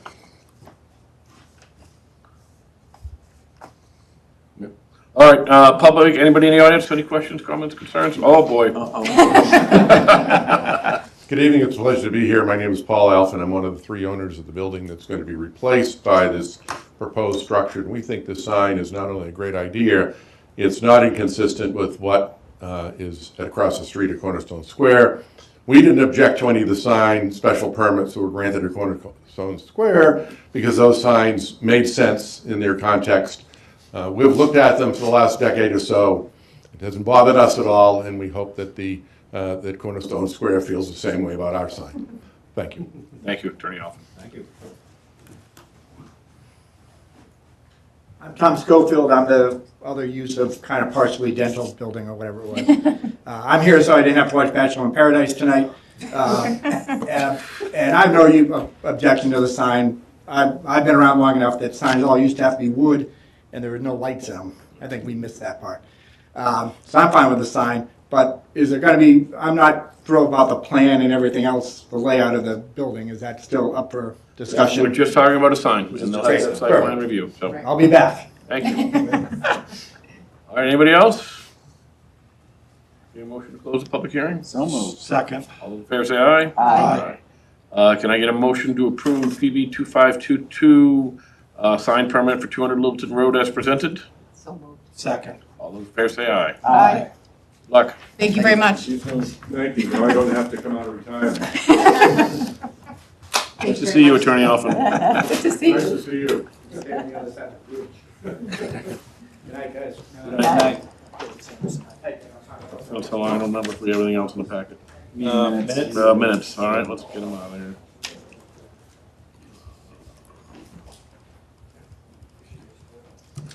Can I get a motion to approve the minutes dated June 16th, 2025? So moved. Any discussion?